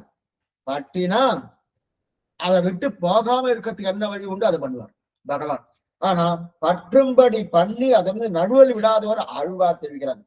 அப்படி தெரியல பற்றும்படி செய்வார். ஆனால் ஆழ்வார் பற்றும்படி செய்வார். பற்றார விடாத அவர் அந்த புகழ் அச்சுதனுக்கு ஆழ்ந்த புகழ் அச்சுதன் பற்றின விட மாட்டார். ஆனா பற்றும்படி செய்து விடாமல் இருப்பது அச்சுதனுக்கு அடியவராக நம்மாழ்வாருடைய வணக்கம். பற்றினா விடமாட்டார். ஆனா பற்றும்படி பண்ணக்கூடிய தன்மையையே நம்மாழ்வார் பண்ணார். இது அவருக்கு. ஆக பகவான் எப்படி ஆச்சாரம் எப்படி என்று நல்லா வித்தியாசம் சொல்றார். பகவானுடைய நிலை என்ன? அவர் ஒரு அதிகாரம் தான் சுவாமி, அதிகாரம் இல்லை. இவனுக்கு யோகதை இருக்கா, உனக்கு குவாலிபிகேஷன் இருக்கா கேட்டக்கவா, இல்லையா தகுதி இல்லையா தள்ளிட்டு வெளியில போகும்.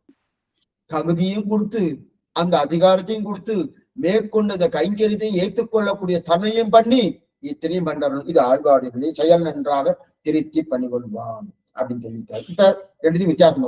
அதுக்கு மேல திருத்தி பணிகொள்வான் குயில் நின்றார் பொருள்சு குருகூர் நம்பி. இது அடுத்தது. திருத்தி பணிகொள்வான் குயில் நின்றார் பொருள்சு குருகூர் நம்பி அப்படின்னு தெரியும். இன்னை தன் உபதேசத்தை வெளிச்சரிப்பித்து தன் அனுட்டத்தை காட்டி தன்னில் விஞ்சின் அனுட்டான இவன் கையிலே கண்டலாய்த்து இவனை பகவத் பாகத கிஞ்சித்காரம் என்று அணுகுவது ஆர்ந்த புகழச்சில் இதெல்லாம் பார்த்துட்டோம். அதுக்கப்புறம் பணிகொள்வான் குயில் நின்றார் பொருள்சு குருகூர் நம்பி. பணிகொள்ளுபவராய் திருநகருக்கு நிர்வாககன் ஆனவரை என்று சம்புத்தி அப்படின்னா குயிலித்தாது அச்சேதனமான பக்ஷி ஜாதமுடைய ஆழ்வார் பரிசரத்திலே திருத்தி திருவாமணியை பாடக் கற்று பாடா நின்ற ஒரு நிமிஷம். பாடான் என்றால் சேத்தனான திருத்தி செல்ல ஒண்ணுமோ சாகசம் பந்தமுண்டாக குயில்கள் திருவாய்மொழியாகித்து பாடுவது அவை பாடும் குயில்கள் ஆகையாலே தம் பெறான் மாறை போலே ஆழ்வார்க்கு திருவாய்மொழி பாடுவன வாய்த்து ஒரு தேச சம்பந்தத்தாலே செவ்வாய்க்கிளி நான்மறை பாடுமானால் இத்தேசவர்த்திகளுக்கு திருவாய்மொழி சொல்ல வேண்டாவிரே.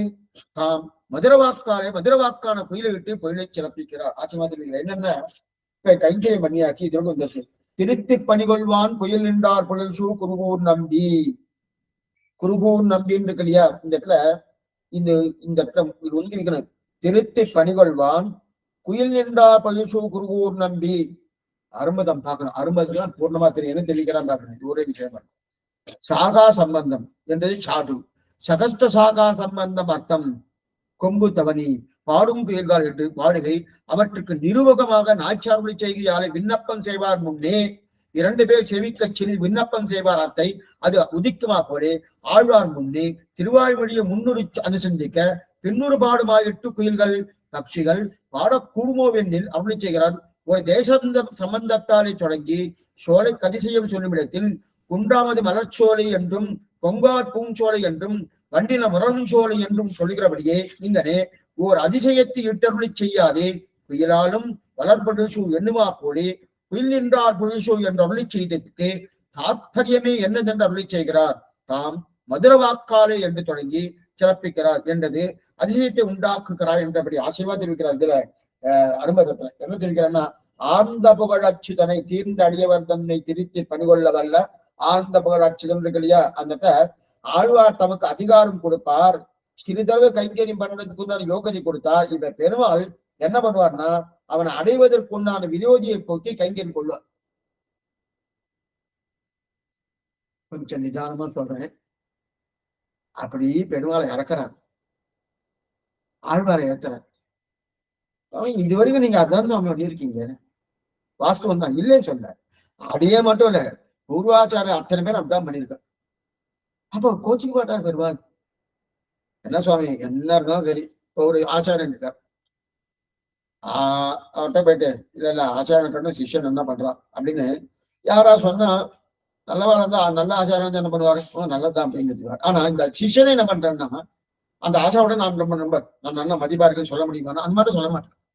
இப்ப அந்த மாதிரி தன்மையில் என்ன இருக்குன்னா, இப்ப பெருமாள் என்ன பண்ணுவார், ஆழ்வார் என்ன பண்ணுவார், என்ன பண்ணுவோம். ஆழ்வார் தனக்கு அதிகாரத்தை கொடுக்கிறார். நம்ம ஒண்ணுமில்லை இல்லையா, ஆத்தியஸ்தன குலபதி மாதா பிதா யுவதயஸ்தனயா விபூதிகி சர்வம் யதேவன் ஏமேன நமக்கு அந்த யோகத்தை கொடுக்க அதிகாரம் கொடுக்கிறார் இல்லையா, அதிகாரம் கொடுக்கிறார். சிறிதளவு கைங்கரியம் பண்ணுவதற்குண்டான யோகத்தையும் ஆழ்வார் கொடுக்கிறார். சரி கொடுக்கிறார். இப்ப பெருமாள் என்ன பண்ணுவார், இவ்வளவு தூரம் நமக்கு அதிகாரம் வந்து கொடுத்துருவோம். பெருமாள் என்ன பண்ணுவார்னா அந்த பகவான அடைவதற்குண்டான விரோதி இருக்கணும். வச்சுக்கோ, ஆச்சாரியன் பகவான் சிஷ்யா 3 பேர் இப்படி வச்சுட்டா தான் உனக்கு நல்லா புரியும். அடியா ஒண்ணும் இது இந்த மாதிரி பேசுறதுனா ஒண்ணும் தவற ஒண்ணும் கிடையாது. ஏன்னா புரிஞ்சுக்கிறதுக்கு எப்படி வேணா புரிஞ்சுக்கலாம் ஒண்ணும். இப்ப ஆச்சாரியன் இந்த பக்கம் இருக்கா, சிஷ்யன் இங்க இருக்கா, பெருமாள் அங்க இருக்கா. இங்க இருக்க ஆச்சாரம் பண்ணி நம்ம உபதேசம் பண்ணார், உபதேசம் கேட்டணும். கேட்ட உடனே நமக்கு அதிகாரம் வந்துட்டு. என்ன அதிகாரம்? ஆழ்வாடு அவருடைய ஆச்சாரியோட உபதேசத்தால் நல்ல அதிகாரம் வந்துட்டு, கைங்கரியம் பண்றதுக்கு யோகியத்தையும் வந்துட்டு.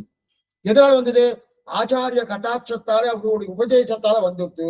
வந்த உடனே இப்ப நம்ம பகவான்கிட்ட போகணும். அவர்கிட்ட போகிறதுக்கு முன்னாடி சில விரோதிகள் இருக்கும். அவர்கிட்ட போகணும், அது விரோதிகள். பகவான் என்ன பண்ணார்? தன்னிடத்தில் வருவதற்கு உண்டான விரோதிகள் இல்லையா, அந்த விரோதியை போக்கி அதுக்கு மேல என்ன பண்ணார்? நம்ம இடத்துல அவர் கைங்கரத்தை வாங்கிடுவார். அப்ப பகவான் பண்ணுவது மேல்படி. இப்ப ஆச்சாரியர்கள் பண்ணுவது கீழ்படி. முதல்ல இவரை கூப்பிட்டு அதிகாரத்தை கொடுத்து கைங்கரியம் பண்ணுன்னு சொல்லி கொடுப்பார். அதில் ஸ்ரத்தையை ஏற்படுத்தி விடுவார். இதுவரையும் பெருமாள் கிட்டக்க வரமாட்டார். அந்த ஆச்சாரர் கூப்பிட்டு என்ன பண்ணார்? முதல்ல நம்ம கூட உபதேசம் பண்ணுவார். உபதேசம் பண்ணி அதிகாரத்தை கொடுப்பார். அதிகாரத்தை கொடுத்து கைங்கரியம் பண்ணணும்னு சொல்லி கொடுப்பார். அது என்னமா பண்ணணும் சொல்லி அதுக்கு ஸ்ரத்தையை ஏற்படுத்தி கொடுத்து இது வரைக்கும் பூர்த்தியா ஆச்சாரியர்கள் நமக்கு எல்லாம் உபதேசம் பண்ணி நமக்கு எல்லாம் பண்ணி ஒரு நல்ல அதிகாரி ஆக்கிடுவா. அந்த அதிகாரி ஆக்குற வரைக்கும் கிட்டக்க வரமாட்டார். ஏன் சுவாமி ஏன் கிட்ட வரமாட்டேன்னா, உங்களுக்குதான் கடைசியில எத்தனைதான் ஆச்சார உபதேசம் நம்ம பெற்றுட்டாலும் கடைசியில யாரும் கைங்கரியம் பண்றோம்? பகவானுக்கு கைங்கரியம் வரும். ஸ்ரீவைக்குண்டு போனாலும் அங்க பணம் பகவான் தானே கைங்கரியம். அப்படி இருக்கச்சு ஏன் சுவாமி கடைசியில கைங்கரியம் அவருக்கு தானே, அப்ப அவர் தானே பண்ணணும். அதுக்கு நீ ஏன்னா அவர் தானே சுவாமி எல்லா வேலையும் செய்யணும். சொல்றேன், எனக்கு இதோ மாம்பழம் வேணும். நானே என் தோட்டத்துல மாம்பழம் வச்சுண்டு அது மரத்தை நட்டு மேற்கொண்டு அதுக்கு தண்ணீர்லாம் ஊற்றி அதுக்கு என்னென்ன உரம் போடணும் அதெல்லாம் போட்டு மேற்கொண்டு அதை நின்று பார்த்து அதுக்கப்புறம் மாம்பழம் காய்ச்சல் நான் தான் சாப்பிடுறேன். அப்ப அந்த பிரயத்தனத்தை நான் தானே பண்ணணும்.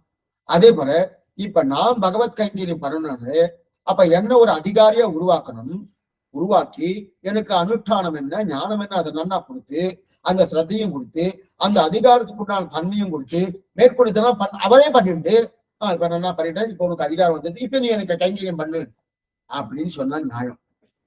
அவர் என்ன பண்றாரு? நான் பண்றதே இல்லை, ஆச்சாரிய விட்டார். நீ பாத்துக்கோ, என்ன பாத்துக்கணும்.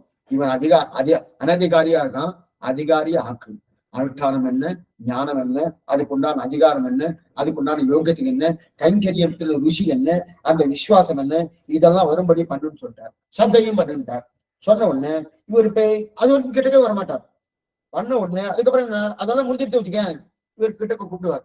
என்னன்னா அதிகாரி ஆயிட்டேனோ, இப்ப எங்கிட்ட வர்றதுக்கு உண்டான விரோதி ஒண்ணு இருக்கு, பாவம் இருக்கு, அதை நான் தொலைக்கிறேன். நான் தொலைத்து எனக்கு நான் கைங்கரியம் ஏத்துக்கிறேன். இது நியாயமானு கேள்வி. இது ஓர வஞ்சனை தானே.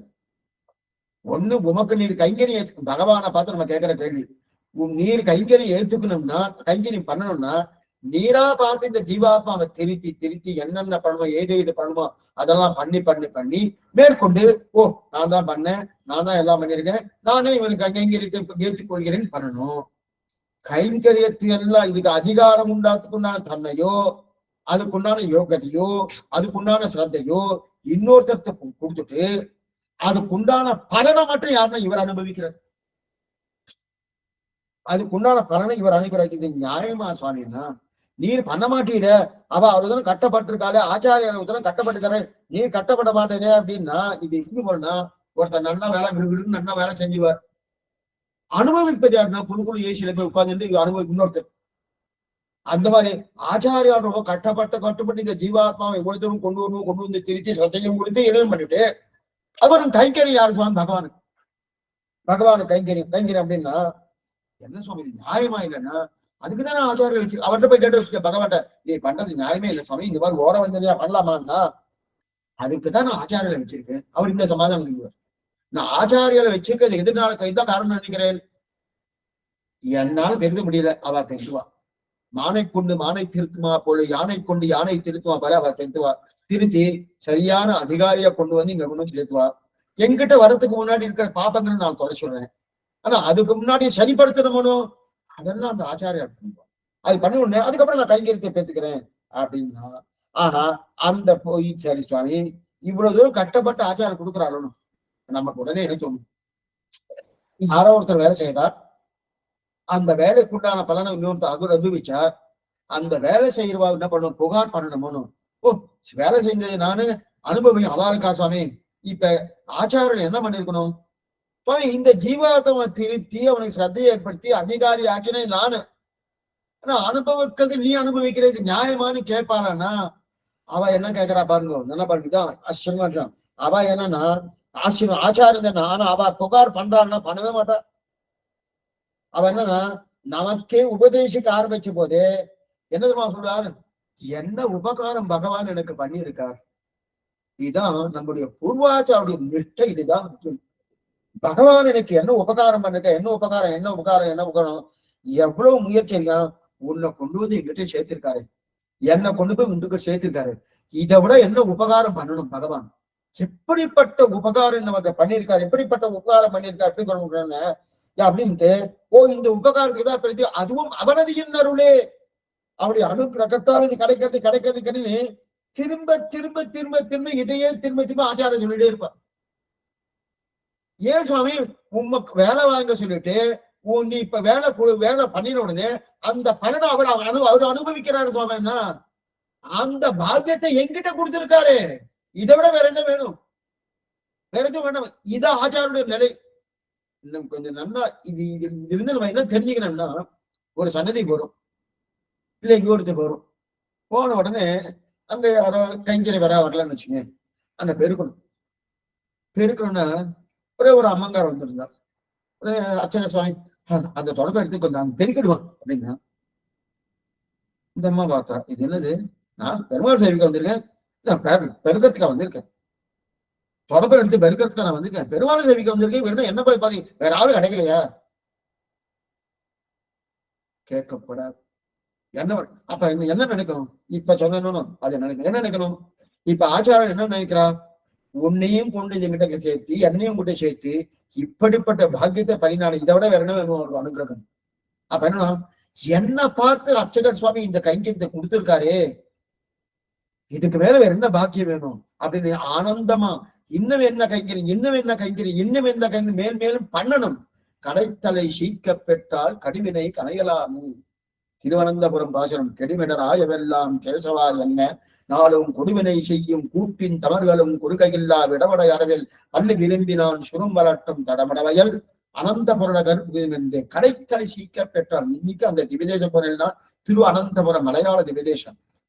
அங்க நிறைய சிப்பந்திகள் அங்கங்க வந்து இந்த ராஜாக்களுடைய நிலைதானது, அங்கெல்லாம் காத்துட்டு இருப்பா, எல்லாம் தொடர்பு வச்சுட்டு இருப்பா, விளக்கமாத்த வச்சுட்டு இருப்பா. அவர்கிட்ட பிரார்த்தித்து வாங்கணும், வாங்கி தேய்க்க பேச்சுன கடுவினை கலை நம்முடைய பாபங்கள். அது எப்படி குப்பைச்சத்தெல்லாம் போறது அது மாதிரி நம்முடைய குப்பையா இருக்கக்கூடிய அந்த பாபங்கள் தொடர்தான். இதைத்தான் ஆச்சாரியர்கள் பண்ணிட்டு இருக்கா. அதான் தெரிவிக்கிறார். அப்ப தெரிவிக்கிறா இல்லையா, அந்த அளவுக்கு அதுவும் ஒண்ணு இத்தனை ஆழ்வா இதை தெரிவிக்கிறா இல்லையா. அதனால் நிஜமாவே இப்ப இவ்வளவு தூரம் ஆச்சாரம் தொடங்கிட்டு இருக்காரோ, அப்ப பெருமாள் மேல கோபம் வரணும். கோபம் வராதது மட்டும் இல்ல, என்ன உபகாரம் பண்ணிருக்கா, இந்த சிஷ்யனை கொண்டு வந்து எங்கிட்ட கொண்டு சேர்த்திருக்காரு கோய்த்திருக்காரு, என்ன அந்த சிஷ்யன் சேர்த்திருக்காரு அப்படின்னு அந்த உபகாரம் பண்ணா நினைக்கிறா இல்லையா. இப்ப இந்த மாதிரி நினைக்கிறவளுக்கு பண்றான்னா அப்ப நிஜமாவே பெருமாள்கிட்ட ஏதோ இருக்குன்னு அர்த்தம். என்ன சுவாமி அவர் இத்தனை ஏதோ இருக்குன்னா அது மட்டும் இல்லை. இப்ப சில விஷயங்களை சொல்றேன், நீங்க ஜாகிரதையா கேட்கணும். என்னன்னா இத்தனை ஆழ்வார்களையும் இத்தனை ஆச்சாரியரையும் பெருமாளை விட தன்னை விட உயர்த்தியா கொண்டாடுன்னு சொல்லி கொடுத்துருது யாருன்னா பகவான் தான். நம்ம ஆரம்பம் கண்ணிலும் செலுத்தாம முதல் பாசனத்திலிருந்து 1010வது பாட்டு இந்த பாசனம் வரைக்கும் பகவானுக்கு ஏதாவது பெருமை ஏத்தி, இவர் மேல இருக்கார், ஆழ்வார் கீழே இருக்கார், ஆழ்வார் வைபவம் சுமாரா இருக்கு, பகவதையும் ஓகோடு இருக்கு, எங்கேயாவது அங்க கேள்விப்பட்டிருக்காரு. அப்படியே மாத்திதான் வந்திருக்கு, எல்லா இடத்துலயும் மாத்திதான் பேசிட்டு இருக்கோம். இந்த மாதிரி பேசும்படியான தன்மையை ஏற்படுத்தி கொடுத்ததே யாருன்னா அதே பகவான். பெரியவாச்சாருடைய வியாக்கியானம் என்ன, நஞ்சியுடைய வியாக்கியானம் என்ன, அடைய மணவாள பெருமான் நாயனாவுடைய வியாக்கியானம், இவ என்ன பண்ணிட்டு இருக்கா, ஆழ்வார் வைபவம் ஆழ்வார் வைபவம் ஆழ்வார் வைபவம்.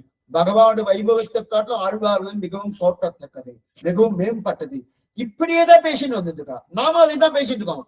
அந்த இத்தனை காலட்சேபமும் கிட்டத்தட்ட 40 காலட்சேபம் மேல ஆயிருக்கு. இத்தனை காலட்சேபமும் இல்லை இதே இதுல திருப்பி திருப்பி திருப்பி திருப்பி பேசணும். அப்ப ஒரு பாகவதனுக்கு இத்தனை பெருமை கொடுக்கணுமா?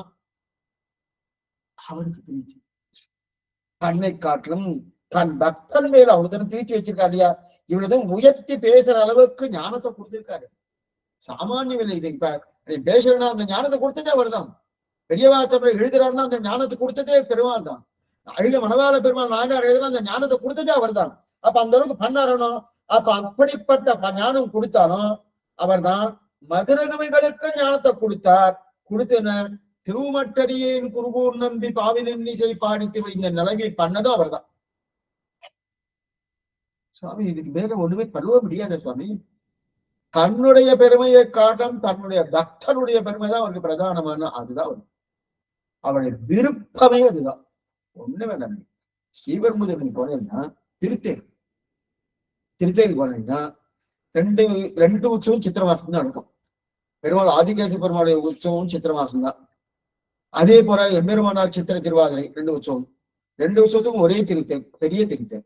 அந்த பெரிய திருத்தேர் எம்பெருமானார் உற்சவத்துக்கு தேர் இழுக்கிறதுக்கு மேல மேல மேலே கூட்டம். அதுவும் ஆண்டாள் கோஷ்டி கூட்டம் சாமானியம் இல்லை. ஆண்டாள் கோஷ்டிக்கு எதிராஜா எதிராஜா எதிராஜா சொல்லிட்டு அந்த தேரை இழுத்துட்டு போயிட்டு இருப்பான். ஆதிகேச பெருமாள் உற்சவம் அதுக்கு அதே திருத்தேர் தான் கூட்டம் இருக்கும். புல்டோசர் பாக்குறோம் வச்சுட்டு எடுத்துட்டு வரோம். என்ன சுவாமி இப்ப அவர் ஒரு நிமிஷம் நினைச்சாரு வச்சுக்கேன், பாஷ்யக்காரருக்கு இந்த பெருமை கிடையாது, எனக்கு தான் நிக்குமா நிக்காதா? யாருமா நிக்கும்? பண்ணினாரா பண்ணுங்க. அவர்களுக்கு தான் அதுலதான் அவருக்கு பிரீத்தி.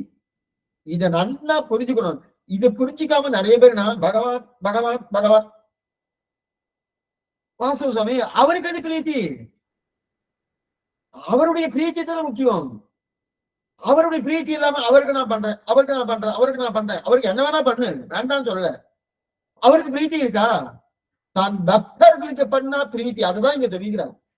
அது பாருங்க என்ன பாருங்க. அப்ப இத்தனை பேரையும் உயர்த்தி உயர்த்தி உயர்த்தி உயர்த்தி சொல்லிவிட்டு நம்மை விட உயர்த்தியாக நம்மாழ்வாரை பாடும்னு மதுரவையாழ்வாருக்கு அந்த ஞானத்தை கொடுத்ததே பகவான் தான். தெரு மற்றறியேன் குருகூர் நம்பி. இன்னொருத்தர் தான் என்ன பண்ணுவா? இப்ப ஆட்சியில யாராவது இருக்கா வச்சுக்கோங்க, இருந்தான்னா ஓ இவாளை காட்டலாம் இவளுக்கு தான் பெருமை அப்படின்னு சொல்லியாச்சுன்னா உடனே அவளை என்ன பண்ணணுமோ அதை விழுவா. நடந்துட்டே இருக்கு, நிறைய நடந்துட்டு இருக்கு. ஆனா அந்த மாதிரி பெருமை என்ன பண்ணிக்கணும்? நீ என்ன மாதிரி பேசுற மதுரகவி ஆழ்வாரு, தெரு மற்றறியேன் அப்படின்னு சொல்லிட்டு வேற தெய்வம் இல்லையா? நான் இருக்கச்ச தெய்வம் இல்லையா? ஒளிந்த நின்ற பிரான் கண்டீர் ஒன்றும் பொய்யில்லை போட்டுவினே நின்ற ஆதிப்பிரான் நிற்க மற்ற தெய்வம் நாடுதிரே. உங்க ஆழ்வாரே சொல்லியிருக்காரே, நீர் இந்த மாதிரி பேசலாமா? இந்த வார்த்தை பகவான் சொல்றாரன்னா ஆழ்வார் நின்ற ஆதிப்பிரான் நிற்க மற்ற தெய்வம் நாடுதிரேன்னு வார்த்தை சொல்லியிருக்கார். ஒளிந்து நின்ற பிரான் கண்டீர் ஒன்றும் பொய்யில்லை போட்டு வார்த்தை சொல்லியிருக்கார். ஆனா இந்த ரெண்டு வார்த்தையை காட்டிலும் தெவுமற்றறியேன் குருகூர் நம்பி இந்த வார்த்தை அவருக்கு ரொம்ப உத்தேசமா இருக்கு, ஆனந்தமா இருக்கு. கேட்க கேட்க கேட்க கேட்க செவிக்கினிய செஞ்சொல்லேன்னு கேட்டுட்டே இருக்க. இதுதான் பகவான். இத உண்மையா புரிஞ்சுக்கணும். இத புரிஞ்சிக்கொள்ளாம என்னமோ என்னமோ என்னமோன்னா அவருக்கு பிரீத்தி சுவாமி. அதான் அன்னைக்கு ஆச்சாரியத்தோட இதான் தெரிவித்தேன். சம்பிரதாயம் ரொம்ப சிம்பிளா இருக்கும், சிரமமே இல்லை. அடிப்படைய புரிஞ்சுக்கணும். பகவத் தத்துவம்னா என்ன, பாகவதர்னா என்ன, ஆச்சாரியன்னா என்ன, அதனால இப்ப முன்னாடியே பார்த்தோம். அதான் இங்க தெரிவிக்கிறது. அப்ப நம்ம விட உயர்ச்சியா நம்மாழ்வார் இவர் பாடட்டும், அவர் தான் அனுமதிச்சிருக்காரு. அப்ப அவர் ஊர் எல்லாம் கேட்டு ரசிக்கட்டும், அதை கொண்டு நாம் மோட்சம் போவோம் அப்படின்னு தன்னை குறைச்சுண்டு இவ்வளவுதான் பண்ணிருக்காருன்னா ஏன் சுவாமின்னா அவருக்கு அத்தனை பிரீத்தி. பக்தர்களுடைய இப்படி எல்லாம் ஒரு இதெல்லாம் பண்ணுமா, நடக்குமா சுவாமி? இந்த மாதிரி உண்டா, இந்த மாதிரி பண்ண முடியுமாங்க?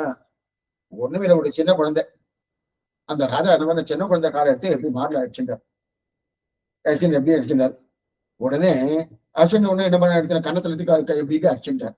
அந்த காலை எடுத்து அடிச்சுட்ட உடனே என்னன்னா, ஓ குழந்தை காலால் உதைச்சுன்னு யாரா சொல்லுவாங்க? யாரா சொல்லுவாங்கன்னா ஒருத்தர் சொல்ல மாட்டேன். ஆனந்தமா கொண்டாடுவாய். அந்த குழந்தைக்கு தங்க சங்கிலியை போடும்போது அந்த காலுக்கு தெனாலிராமன் தான் சொன்னான். தெனாலிராமன் அதைத்தான் சொன்னான், தங்க சங்கிலி புரிஞ்சிருக்கிறாடியா, இப்ப காலால உதைச்சுட்டாருன்னு சொல்ல மாட்டேல. அதை போலதான் பகவான். ஆழ்வார் உயர்ந்தவர், மதுரகவியார் உயர்ந்தவர் நீர் அப்படின்னு சொல்லி வேற மட்டும் இல்லை, இவர் மேல ஒரு ஒரு கம்ப்ளைண்ட் வேற பண்றோம். இவரு ரெண்டுத்துக்கும் காரணம் சுவாமி பகவான். பந்த மோட்சம் ரெண்டுத்துக்கும் காரணம். ஆழ்வார் மோட்சைக்கு இவர் ஒரு குறைய சொல்லி இந்த குறை பகவான்கிட்ட இருக்கு, எங்க ஆழ்வாட்டு கூட அந்த குறை கூட இல்ல பாரு. இதெல்லாம் சொல்ல சொன்னது யாரு? இந்த மாதிரி கூட சொல்லுவாளன்னா அத்தனை பிரீத்தி பக்தர்கள், அத்தனை பிரீத்தி. அப்ப தன்னிடத்துல ஒரு குறைய சொல்ல சொல்லி, அது குறையான குறைய கிடையாது, ஆனா அந்த குறைய சொல்ல சொல்லி அந்த பந்த மோட்சம் எடுத்துக்கும் காரணம் ஆற்றார் மோட்சத்துக்கு மட்டும்தான் காரணம் சொல்லி, இது எத்தனை வசவு! ஒன்னா ரெண்டா? பகவான்னு சொன்னாலே கடியன் கொடியன் நெடியமால் உலகம் கொண்டாடியன் அடிவரி மேனி ஆழ்வாரே பாடுறோம், நம்ம ஆழ்வாரே பாடுறோம். மதுரை கவியால் பாடுறது ஒரு பக்கம் இருக்கட்டும், இவரே பாடுறாரு. கடியன் கொடியன் நெடியமால் உலகம் கொண்ட அடியன் அடிவரி மேனிமா எத்தனை வசவு! இனிமே வசவு இல்லாத அளவுக்கு அவ்வளவு வசவு. எத்தனை வசவு பாடணுமோ அத்தனை பாடியிருக்காடியா. ஆனா அத்தனை பாடணும். அதுக்கு மேல அந்த வசவுக்குன்னு ஒரு கிரந்தம் பண்ணு, அதான் கண்ணன் சிரித்தான். கண்ணன் சிரித்தாம ஆரம்பிச்சு இதையே நாம அண்ணா பார்த்துட்டு இருக்கணும். ஆனா இது இத்தனையும் கேட்பது ரொம்ப ஆனந்தமா கேட்டு இருக்காரு இல்லையா, அதுதான் அவனுக்கு இருக்கக்கூடிய பெருமை. பகவானுக்கு இருக்கக்கூடிய பெருமை என்னன்னா பக்தர்களுடைய அந்த பக்தி விசேஷம். அந்த பக்தர்களுடைய பெருமை கேட்க கேட்க கேட்க தென்னா தனாவென்று வண்டுமரல் திருவேங்கடத்துன்னு அது மாதிரி இருக்கான். அப்ப பாகவதனை பேச விட்டு ஆச்சாரியனை பேசுவது ரொம்ப ஆனந்தமா பெருமாள் சயனிச்சுட்டு கேட்கிறாருனோ, அதுதான் அவனுக்கு இருக்கக்கூடிய பெருமையேன்னு கிடையாது. கடைசியில எல்லாரும் ஒத்துக்கொள்வது என்ன பாருங்க, இவ்வளவு தூரம் பகவான் பகவான் ஆழ்வார் ஆழ்வார்னு சொல்லிட்டு இருக்கோம், மதுரகவின்னு சொல்லிட்டு இருக்கோம், எல்லாமே சொல்லிட்டு இருக்கோம்னா உய்ய ஒரே வடி உடையவற்றின் வண்டி தெவுமற்றடியேன்னு குருகூர் நந்தி ஆத்திய சனக்குலபதி எத்தனை உண்டோ அத்தனையும் பண்ணிட்டு இருக்கோம். கடைசியில எங்க போய் கைங்கரியம்? யாருக்கு கைங்கரியம்? கொஞ்சம் யோசனை பண்ணும். கடைசியில இவ்வளவு தூரம் பேசின சுவாமி, அங்க கடைசியில நம்ம எங்க போறோம்? ஒத்துக்கொள்வது கைங்கரியம் பகவானுக்கு தான். அங்க போய் என்ன பண்ணுவோம்? வந்தவர் எதிர்கொள்ள மாமணி மண்டபத்து அந்தவள் பேரின்ப தடியோரோடு இருந்தவை கொண்டாடர்கள் குருகூற்றவோ அப்படின்னு சொல்லி சொந்தங்களாகி பைபிள் முடிவரே அங்க போய் நான் அனுபவி பிரீத்தி காலத்தை கைக்கிறேன் பகவானுக்கு தானே. அப்ப நம்ம எத்தனை ஆசைப்பட்டு எங்க வேண்டுமானாலும் சொல்லி கொள்ளாம தவிர இத்தனை சரி சுவாமி இத்தனை தூரம் ஆசைப்பட்டிருக்காங்க மதுரகவியாளர். ஆழ்வார் திருவடி ஆழ்வார் திருமட்டடியேன்னு குருகூர் நம்பி. அது மட்டும் இல்ல, மேவிலேயே அவன் கொண்டடி மேவியே என்னென்ன உண்டு அத்தனையும் ஆசைப்பட்டது. இப்ப அவர் எங்க இருக்கார்? அதே மதுரகவி அங்க இருக்கானா? அதே ஸ்ரீவைகுண்டம் தான் இருக்கார். இதே மதுரகவி ஆழ்வாரும் அதே ஸ்ரீவைகுண்டம் தான் இருக்காரு. இப்பொழுதும் நம்ம ராமானுஜர் நாம இது உன்னை மொழிய மற்றொன்றறியா வடுகு நம்ப தன்னலைய எதிராக நீயவக்குத்தா அப்படி மனவாரமாக பிரார்த்திக்கிறார். வடுகு நம்பியோ உம்முடைய பெருமாள் நீ சேவிச்சுக்கோ, எனக்கு பெருமாள் இந்த பாலமுத காய்ச்சல்னு சொல்லியிருக்கா, என் பெருமாள் நீர்தான் அப்படின்னு சொல்லியிருக்காரு. இத்தனை தூரம் வடுகு நம்பி பண்ணியிருக்கே, அனந்தாழ்வா பண்ணிருக்க செய்தே. ஆனா இவெல்லாம் இப்ப எங்க இருக்கா? சிவகுரு யாரு கைங்கரியம் இருக்கா? அதே பகவானுக்கு தான் கைங்கரியம், பகவானுக்கு தான் கைங்கரியம் கல்யாணம் அப்படின்னு வடுகு நம்பி ஆகட்டும், அனந்தாழ்வான் ஆகட்டும், அதே வடவார மாமனிகள் ஆகட்டும், அதே போல மதுரகவி ஆழ்வார் ஆகட்டும், யாரா இருந்தாலும் அதே ஸ்ரீவைகுண்டம் கைங்கரியம் இருக்கா? இத்தனை ஏன் புராண புருஷர்களையே பரதாழ்வானே தெய்வம் என்று இருந்த சத்ருகன் ஆழ்வார், அந்த சத்ருகன் ஆழ்வார் இல்லையா, அவரும் இதே பின்ன வைகுண்டநாதனுக்கு அவரும் கைங்கரியம் இருக்கு. அங்க போய் பரதாழ்வான் கைங்கரியமா அங்க போய் வைகுண்டனா கைங்கரியம் இருக்காரு. நாம ஆசைப்பட்டு ஆச்சாரனுக்கு இந்த கைங்கரியம் செய்கிறோம். ஆனா அங்க போன பிறகு அது கிட்டும். ஆனால் யாரா இருந்தாலும் பகவானுக்கும் பிராட்டிக்கும் தான் கைங்கரியம் செய்தாகணும். பெறுவது ஒரு மிதனமே உத்தேசம் செய்தாகலையா. ஆக அப்படிப்பட்ட மூட்டிக் கொடுத்தது நமக்கு ஆச்சாரம். ஏன்னா அதை எல்லாம் பூர்ணமா சொல்லிக் கொடுப்பது யாருன்னா ஆச்சாரம் தானே. அதைத்தான் இங்க தெரிவிக்கிறார். ஆக பயனன்றாகிலும் பாங்கல்லராகிலும் செயல் நன்றாக திருத்தி பணிகொள்வான் குயில் நின்றார் பொடிசூ குருகூர் நம்பி. இப்ப அடுத்தது இப்ப பயனன்றாக செயல் நன்றாக திருத்தி பணிகொள்வான் குயில் நின்றார். இப்ப குயில் நின்றார் வரணும், திருத்தி பணிகொள்வான் ஆயிடுத்து. இப்ப அடுத்து ஒரு நிமிஷம் குயில் நின்றார் பொடிசூ குருகூர் நம்பி அப்படின்னு இருக்கு இல்லையா, அதை கொஞ்சம் அப்படியே கொஞ்சம் ஓரமா வச்சுட்டு இது கொஞ்சம் அதை மாத்தி பேசுவோம். அப்படின்னா ஒரு விசேஷனம் அடைமொழி, இது முக்கியம் அல்ல. குயில் நின்றார் பொடிசூன்னா அந்த திருநகரி என்று சொல்லக்கூடிய ஆழ்வார் திருநகருக்கு இருக்கக்கூடிய ஒரு விசேஷனங்கள் குயில் நின்றார் பொழில்சூ. அது கொஞ்சம் உரம் வைக்கணும், அவ்வளவுதான் முக்கியம் கிடையாது. குயில் நின்றார் பொழில்சூ குருகூர் நம்பி. நம்பின்னு ஆழ்வார் கூப்பிடுறார். குயில் நின்றார் குயில் குருகூர் நம்பி முயல்கின்றேன் முயல்கின்றேன் உந்தன் மொழிகழற் கண்டதே தேவரே திருவடித்தாமைக்கு அன்பை முயல்கின்றேன். தேவரையுடைய திருவடி தாமரைகளுக்கு அன்பையும் முயல்கின்றேன் உந்தன் மொழிகழற்கும்படியே. இப்ப வியாக்கியானம் வாசிக்கிறேன். 217. உந்தன் மொழிகள் உன்னுடைய பரமபோக்கியமான திருவடி உண்டான சிநேகமடியாக பிரத்யுபகாரம் தேடி உத்தியாசியா நின்றேன். இவ்வுத்தியாசத்துக்கு மேற்பட பிரத்யுபகாரம் பண்ணுவதற்கு விறகில்லையே, அவர்தான் உனக்கன் செய்கேன் என்பது அப்பனுக்கு எதுவும் எதுவும் இன்றுமல்ல என்று என்றா போலே மொழிகளே ஏற்ற முயல் என்று ஆழ்வார் அவ்விஷயத்தை அருளி செய்ய கேட்டு போந்த வாசனையானே இங்கும் மொழிகளே என்கிறார். கீழே அவன் பொன்னடி என்று ஆழ்வார் திருவடிகள் பாவரத்தம் என்றார். இங்கே போக்கியத்தை சொல்கிறார். வகிராபிராமமாய் ஸ்ரீமத்தாயிரே ஆழ்வார் திருவடியில் இருப்பதே மொழிகழற் கண்பையே. இத்திருவடிகள் போக்கியதையை அன்பை கொடுத்தது. அன்பு பிரத்யுபகாரத்தில் மூட்டிட்டு அதற்கிடம் காணாமலே அலமரா நின்றேன். இவ் அலமாப்பு யாவை இச்சை தன்மீரே. இத்தோடு இந்த பட்டாம் பாட்டானது முற்று பெற்றதுன்னு தெரிவிக்கிறார். இப்ப பார்க்கணும், பூர்த்தி பண்ண ஒண்ணும் முடிஞ்ச பார்க்கணும். எப்படின்னா, முயல்கின்றேன் முந்தன் மொழிகழற் கண்பையே குயில் நின்றார் குருகூர் நம்பி நம்பின்னு கூப்பிடறணும். அப்ப தேவரே திருவடி தாமரைகளுக்கு அன்பை முயற்சிக்கிறேன். அவ்வளவுதான் இந்த பாட்டிலே இருக்கு. அப்படின்னா குயில் நின்றார் குருகூர் நம்பி கூப்பிடுறாரு. முயல்கின்றேன் உந்தன் மொழிகழற் கண்பையே தேவருடைய திருவடி தாமரைகளுக்கு அன்பை முயற்சிக்கிறேன் அப்படின்னு நம்பி உன் திருவடி தாமரைக்கு அன்பை முயற்சிக்கிறேன். இப்ப அந்த நம்பி எப்படிப்பட்டவர்? நம்பி குயில் நின்றார் பொழுது குருகூர் நம்பி கூப்பிடுறார். நம்பி அப்படி பார்க்கிறேன். பார்த்தோன்னே உன் திருவடி தாமரைக்கு அன்பை முயற்சிக்கிறேன் நம்பின்னு சொன்ன நம்மாடு அப்படி அதர என்னங்கன்னு மதுரகவி என்னன்னா உன் திருவடி தாமரைக்கு அன்பை முயற்சிக்கிறேன். சரி இருக்கட்டுமே. இப்ப நம்பி அந்த நம்பின்னு சொன்னாரோனா அந்த நம்பி எப்படிப்பட்டவர்? அதைத்தான் பயனன்றாகலும் பாங்கல்லராகலும் செயல் நன்றாக திருத்தி பணிகொள்வான் குயில் நின்றார் குருகூர் நம்பி.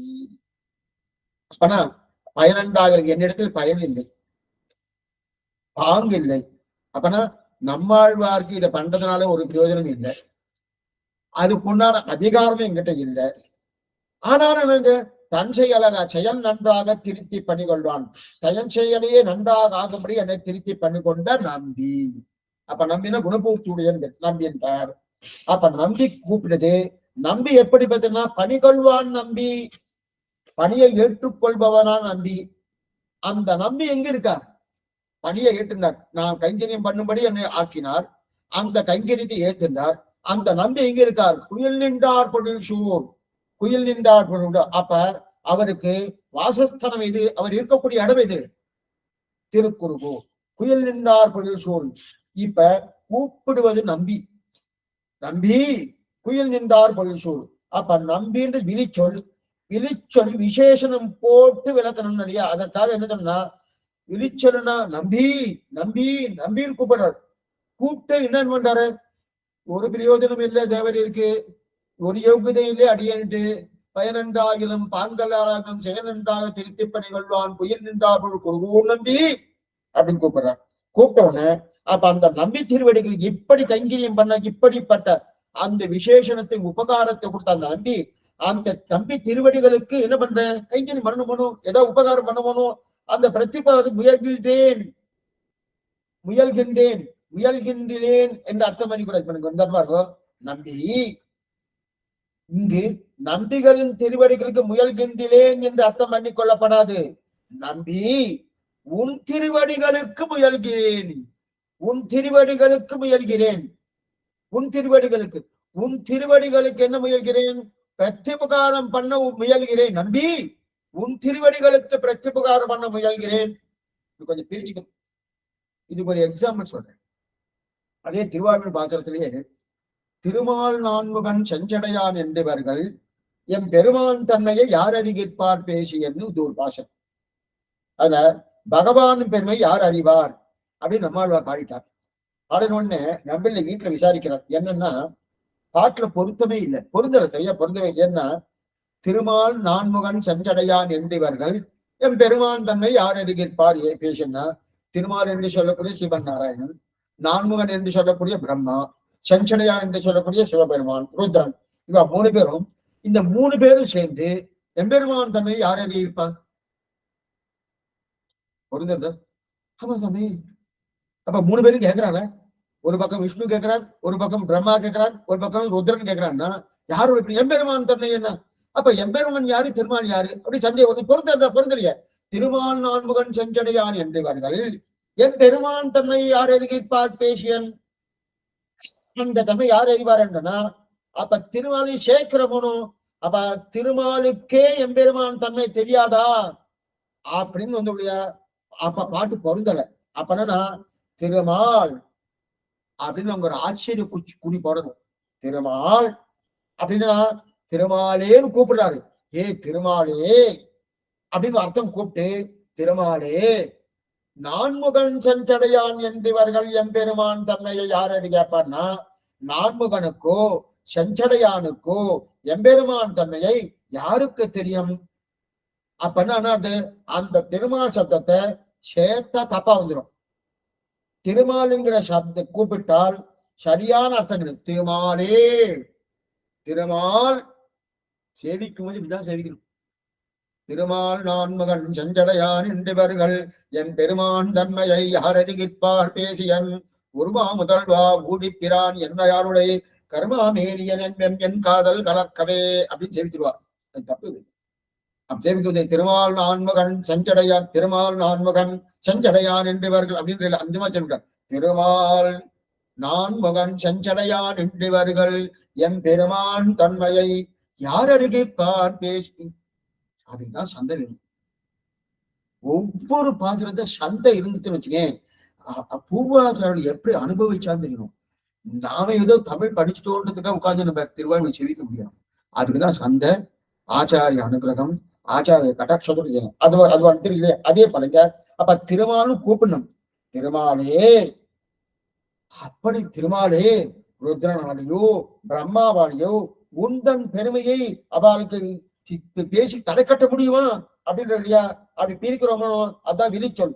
அதே போல இங்க நம்பி குருகூர் பயனன்றாகிலும் பாங்கல்லராகிலும் செயல் நன்றாக திருத்தி பணிகொள்வான் குயில் நின்றார் பொழுது குருகூர் நம்பி நம்பி முயல்கின்றேன் முந்தன் மொழிகர் தம்பியே. அப்படிப்பட்ட நம்பி எப்படிப்பட்டவர் என்றால் பயனன்றாகிலும் பாங்கல்லராகிலும் செயல் நன்றாக திருத்தி பணிகொள்வான் நம்பி. திருத்தி பணிகொள்ளக்கூடிய நம்பியே, இப்ப நம்பியேன்னு நம்மாழ்வார் சொல்றாரு. திருத்தி பணிகொள்ளக்கூடிய நம்பியே. ஆக அப்படி பணிகொள்ளக்கூடிய தேவரீரே திருநகருக்கு நிர்வாககர் என்று கூப்பிடுகிறார். குயில் நின்றார் புழுசு குருகூர் நம்பி. அப்பனா எப்படின்னா நம்பியே, எப்படிப்பட்ட நம்பி? திருத்தி பணிகொள்ளக்கூடிய நம்பியே தேவரீரே ஆழ்வார் திருநகரிக்கு நிர்வாகர்னு கூப்பிடுறார். அதுக்கப்புறம் குயில் இத்தியாதி, குயில் இத்தியாதி அடுத்தது குயில் இத்தியாதி எல்லாம் முடிச்சு. குயில் இத்தியாதி, குயில் இத்தியாதினா திரியக்குக்காக இருக்கும் பட்சி கூட தெரிஞ்சு கொண்டது. சேதன் நானும் திருந்த சொல்ல வேண்டுமோ சிவத்துக்கு.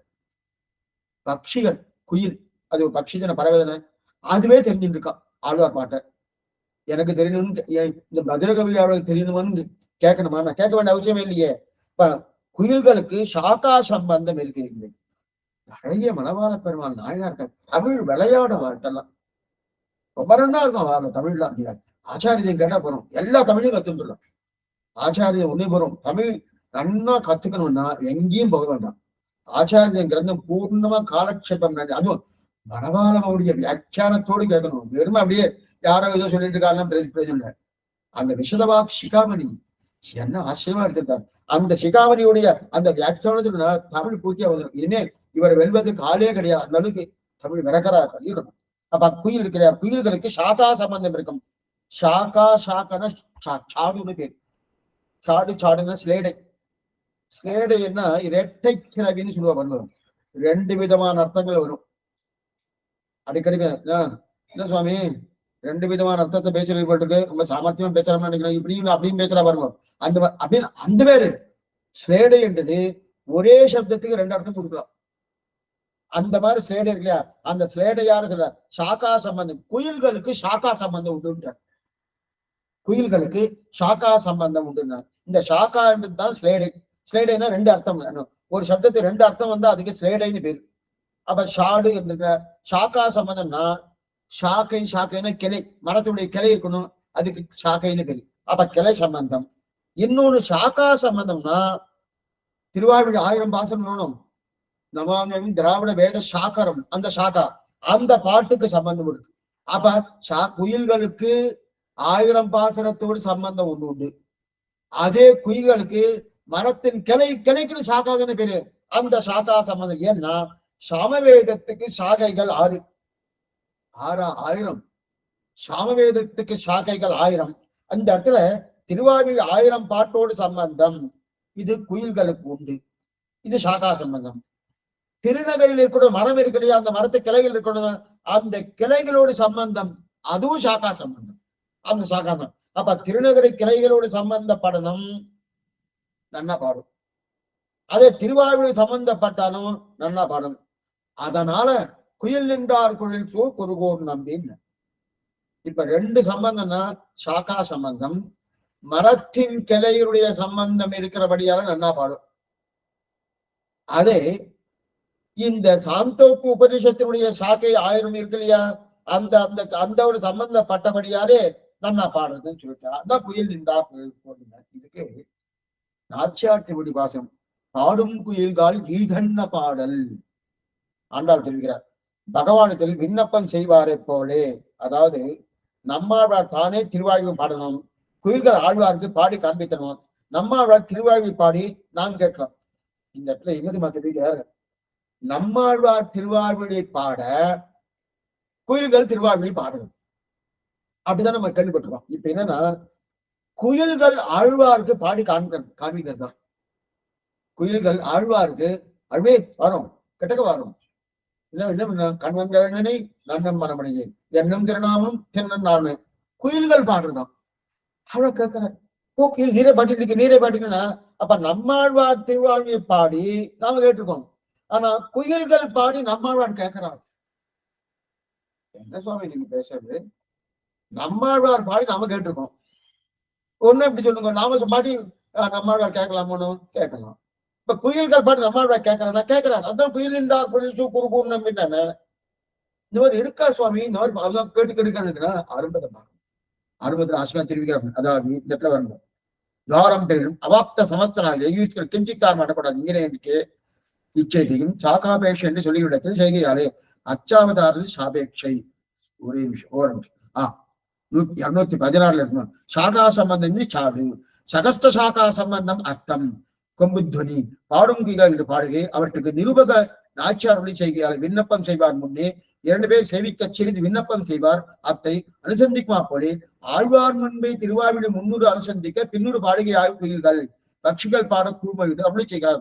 ஒரு தேச சம்பந்தத்தால் என்று தொடங்கி சோலை கதிசயம் சொல்லும் இடத்தில் குன்றாமது மலர்ச்சோலை என்றும் பொங்கார் பூஞ்சோலை என்றும் வண்டில மரணம் சோலை என்று சொல்லபடியே இங்கே ஓர் அதிசயித்து சொல்லாதே குயிலாலும் வளர்படுசு என்னுமா போல குயில் நின்றார் குயில் என்று அருளை செய்ததுக்கு தாத்பரியம் என்ன அருளை செய்கிறார் அப்படின்னா இதுல என்ன தெரிவிக்கிறார்னா, நம் ஆழ்வார் முதல்ல பாட்டை சொல்லி கொடுத்துட்டார் குயிலுக்கு. சொல்லி கொடுத்தோமே அதோடு கேட்டு குயில் திரும்ப சொல்லணுமோனோ, இதுதான் நியாயம். முதல்ல ஆழ்வார் சொல்லணும், அந்த சொன்னத்தை குயில் கேட்கணும், கேட்டதை திருப்பி சொல்லணுமோனோ. திருவங்க அப்படிதான் பண்ணார். மற்றும் ஒரு திருக்கணவரம் சௌரிய பெருமாள் 2வது சொல்லி கொடுத்தார் திருமந்திர உபதேசத்தை, கேட்டுட்டார், திருப்பி சொன்னார், திருப்பி இவர் சொல்லிட்டாரு திருப்பி மற்றும் ஒரு தெய்வமலை தேவி இருப்பாடு வீட்டிலும் விட்டதும் அடியார் கடமை அப்படின்னு சொல்லிட்டார். அதே போல குயில்கள் ஆழ்வார் சொல்லி கொடுத்த திருப்பி சொன்ன போனோம், அதுதான் நியாயம்.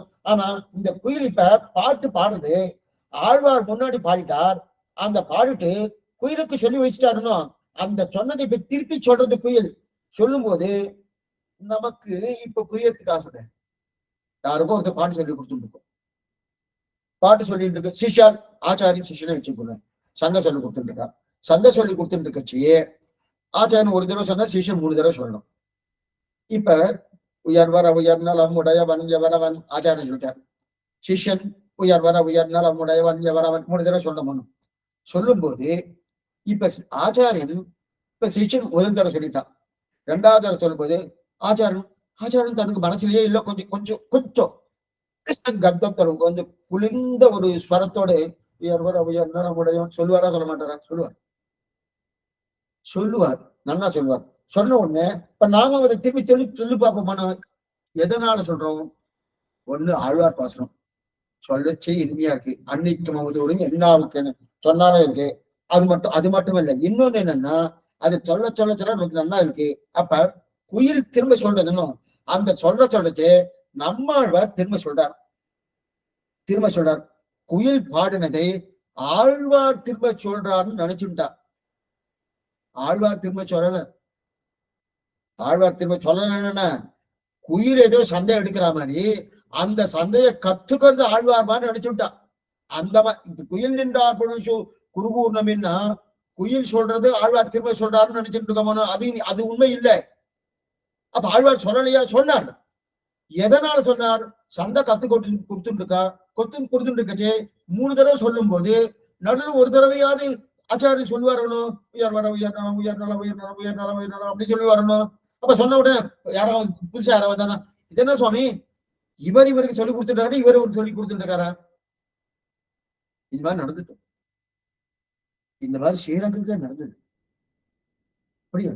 என்னமா சுவாமி நஞ்சிட்டு போய் கேட்டிருக்காரு, எனக்கு காலக்ஷம் பண்ணி கொடுங்க. ஒரு பெரிய சுவாமி போய் கேட்டிருக்காரு. வயசான ஒண்ணு இல்லை, என் சிஷன் நல்லா பண்ணிவிட்டுமா நம்பில்லை, அவர் சொல்லி தரேங்க. நல்லா பண்ணுவார், எனக்கு நல்லா தான் தெரியும். ஆனா நீர் ஜீயர், நீர் சன்னியாசி, நீர் காவி வேஷ்டி வச்சுருக்கீர்கள். நான் நம்பில்லை விட நான் பெரியவன். யார்? இந்த சுவாமி சொல்றார், நம்பில்லை விட நான் பெரியவர்னா என்ன பண்றது? அப்ப யார் ஆச்சாரியனோ அவ சிறியவாளா இருந்தாலும் அவள் விழுந்து சேவிச்சுட்டு தான் காலக்ஷேபம் கேட்கணுமானோ? எனக்கு அந்த அளவுக்கு எனக்கு மனசு இடம் கொடுக்கல. உண்மை விழுந்து சேவிச்சலாம். நீ சன்னியாசி, நான் நஞ்சிய சன்னியாசி, உண்மை விழுந்து சேவிச்சலாம். உண்மை விழுந்து சேவிச்சுட்டு நான் திருவாரூர் காலக்ஷேபம் நல்லா பண்ணிடலாம். எந்த விதம் கஷ்டமும் கிடையாது. ஆனா நம்பிலே ஒரு கிரகஸ்தர், அவர் சன்னியாசியும் கிடையாது. அவரோட வயசுல மூத்தவன் நான். அப்ப அவரை சேவிச்சுட்டு தான் நான் கேட்கணும். அதான் நியமம். அதனால எனக்கு அவர் சொல்றதுல நீ எனக்கு சொல்லி, நீ தேவரை எனக்கு சொல்லாமேன்னா நஞ்சி இருக்குது. சமாதானம் சொல்லணும். என்னவா சொல்லணும்? அந்த காலத்துல இதெல்லாம் உண்டு பாருங்க. இன்னைக்கு நம்ம என்னவோ பேசிட்டு இருக்கோம். அவர் என்ன சொன்னாரு? காலக்ஷேபம் மட்டும் வேணும், சேவிக்க மாட்டேன்னு சொல்லிட்டு இருக்காரு. சரி, ஒண்ணு பண்ணுமே, உங்களுக்கு சேவிக்கிறதுன்னா சமம் பண்ணாரு. ஆமா சுவாமி, அதான் தான் உங்கள்கிட்ட கேட்டு இருக்கேன். ஒண்ணு பண்ணு, நீர் சேவிக்க வேண்டாம், உம்மா அவர் சேவிச்சுட்டு உமக்கு காலக்ஷேபம் உங்களுக்கு பண்ணுவாருங்க. புரியுது? அப்படியே என்ன அர்த்தம்? யாரு காலக்ஷேபம் பண்றாலோ அவ கேட்கிறவாட்ட சேவிச்சிடணும். உங்களெல்லாம் சேவிச்சிடணும். சேவிச்சுட்டு அதுக்கப்புறம் என்ன பண்ணணும்னா, அதுக்கப்புறம் நீங்க அப்படி இருக்கணும். அந்த மாதிரி சொல்லுவாருன்னாரு. இவரும் ஒத்துக்கிட்டார். சரி, எங்க ஆலோசனை பண்றது? எங்க ஒரு மூலையில 1000 கால மண்டபம் தெரிஞ்சிட்டு ஒரு மூலையில போய் உட்காந்துட்டு புஸ்தகம் இருக்கணும் போனோம். அந்த புஸ்தகத்தை வச்சுட்டு புஸ்தகத்தை எங்க கொடுத்துட்டாருன்னா அவர்கிட்ட கொடுத்துட்டாரு. யார்கிட்ட? சிஷ்யன்ட்ட கொடுத்துட்டாரு. நம்பில்லை. இவன் நம்பில்லை கொடுக்குது. ஏன்னா யாரா வந்தான்னு வச்சுக்கேன், ஓ நம்பில்லைக்கு காலக்ஷேபம் எடுக்கிறார் போட்டிருக்கு, இந்த சுவாமி ரொம்ப பெரியவர் போட்டிருக்கு அப்படின்னு எல்லாம் நினைப்பாரு இல்லையா? அந்த மாதிரி ஆயிடுச்சு. இப்ப அதே போலதான் இங்க கதை என்னன்னா, இந்த குயில்கள் என்ன பாட்டு சொல்லிட்டே இருக்கு. சொல்ல சொல்ல சொல்ல ஆழ்வார் அந்த இதுல திருப்பி இவர் சொல்றாருனோ, ஓ குயில் சொல்ல சொல்ல இவர் சொல்றாரு போட்டிருக்கு, குயில் சொல்ற சொல்ல இவர் சொல்றாரு போட்டிருக்கு அப்படின்னு. இந்த மாதிரி அரைய சுவாமி விஷயத்தோடு இந்த மாதிரி உண்டு. அரைய சுவாமி சந்தை சொல்லி கொடுப்பா. சந்தை சொல்லி கொடுக்கறச்சு அப்ப சட்டுன்னு ஒரு சீவேஷ்டம் வந்துட்டான்னா, அப்ப சந்தை சொல்லி கொடுக்கறச்சு இந்த சல்ல சொல்றக்கூடிய சிஷ்யன் 3 தடவை சொல்லும் போது இந்த அரையர் சுவாமியும் சேர்த்து அந்த சப்தத்தை சொன்னார்னா, சுவாமி அவர் இவருக்கு சந்தை சொல்லி கொடுக்குறாரு, இவர் அவருக்கு சந்தை சொல்லி கொடுக்குறாரு, சந்தை வந்துடும் இல்லையா? அதை போலதான் இங்க ஆயிடுச்சு. அதுதான் குயில் நின்றார். ஆச்சரியமான அனுபவம். ஒவ்வொரு அனுபவமும் ஆச்சரியமா தெரிவிக்கிறாரு நாயனார். எதுக்கு தெரியும்னா, இப்ப குயில் நின்றார் பொருள் சொன்னா அதை பாடுறதுக்கு இவ்வளவு அர்த்தமானா காட்டியிருக்காங்க. ஆழ்வார்க்கு அப்படியே என்னவோ அது அப்படியே நாயனாருடைய திருவுள்ளத்துல அப்படியே பதிஞ்சு. ஏன்னா லக்ஷ்மிநாத சமாரம்பாம் நாதுமணி தொடக்கமாக அப்படியே அந்த அர்த்தத்தை கொடுத்துட்டே நேரவே வந்துட்டே இருக்கு இல்லையா? அஸ்பத ஆச்சாரிய பரியந்தம். அடியன் சொல்றேன்னா அடியன் மட்டும் என்ன தெரியும்? முன்னாடி சொல்லியிருக்கா ஆச்சாரிய சொல்லிருக்கா. அப்படி இருக்கு இல்லையா? அதான் அப்ப குயில் நின்றார் குருகூர். அப்ப அனுவாதம், அப்ப திரும்ப பெறுதல். வாதம் அனுவாதம். வாதம்னு இவர் சொல்றது, அனுவாதம் திரும்ப சொல்றது. யாத்திரை அணுயாத்திரை சொல்றோமோ. பாஷணம் அனுபாஷணம் சொல்றோம். பாஷணம்னா ஒருத்தர் பேசுறது, அனுபாஷணம் திரும்பி பேசுறது இல்லையா? அவன் முன்னாடி முன்னுருந்து ஆழ்வார் சொல்ல உயர்னாலும் ஆழ்வார் சொல்றார். சொன்ன உடனே கிளி உடனே கத்துனா கிளி 3 தடவை சொல்லி ஆயிடுக்கணும். அப்ப சந்தை சொல்லி இருக்கா போது சிஷ்யன் பின்முறை சொல்லுவா போது ஆசான் ஒரு தடவை தன்பால் சொல்லி கொடுக்குறாடியா. இப்ப நம்ம காலட்சேபம் சொல்லும் போதே தெரிஞ்ச விஷயங்கள்லாம் வந்துட்டோம்னா நீங்களே கூட சொல்லுது.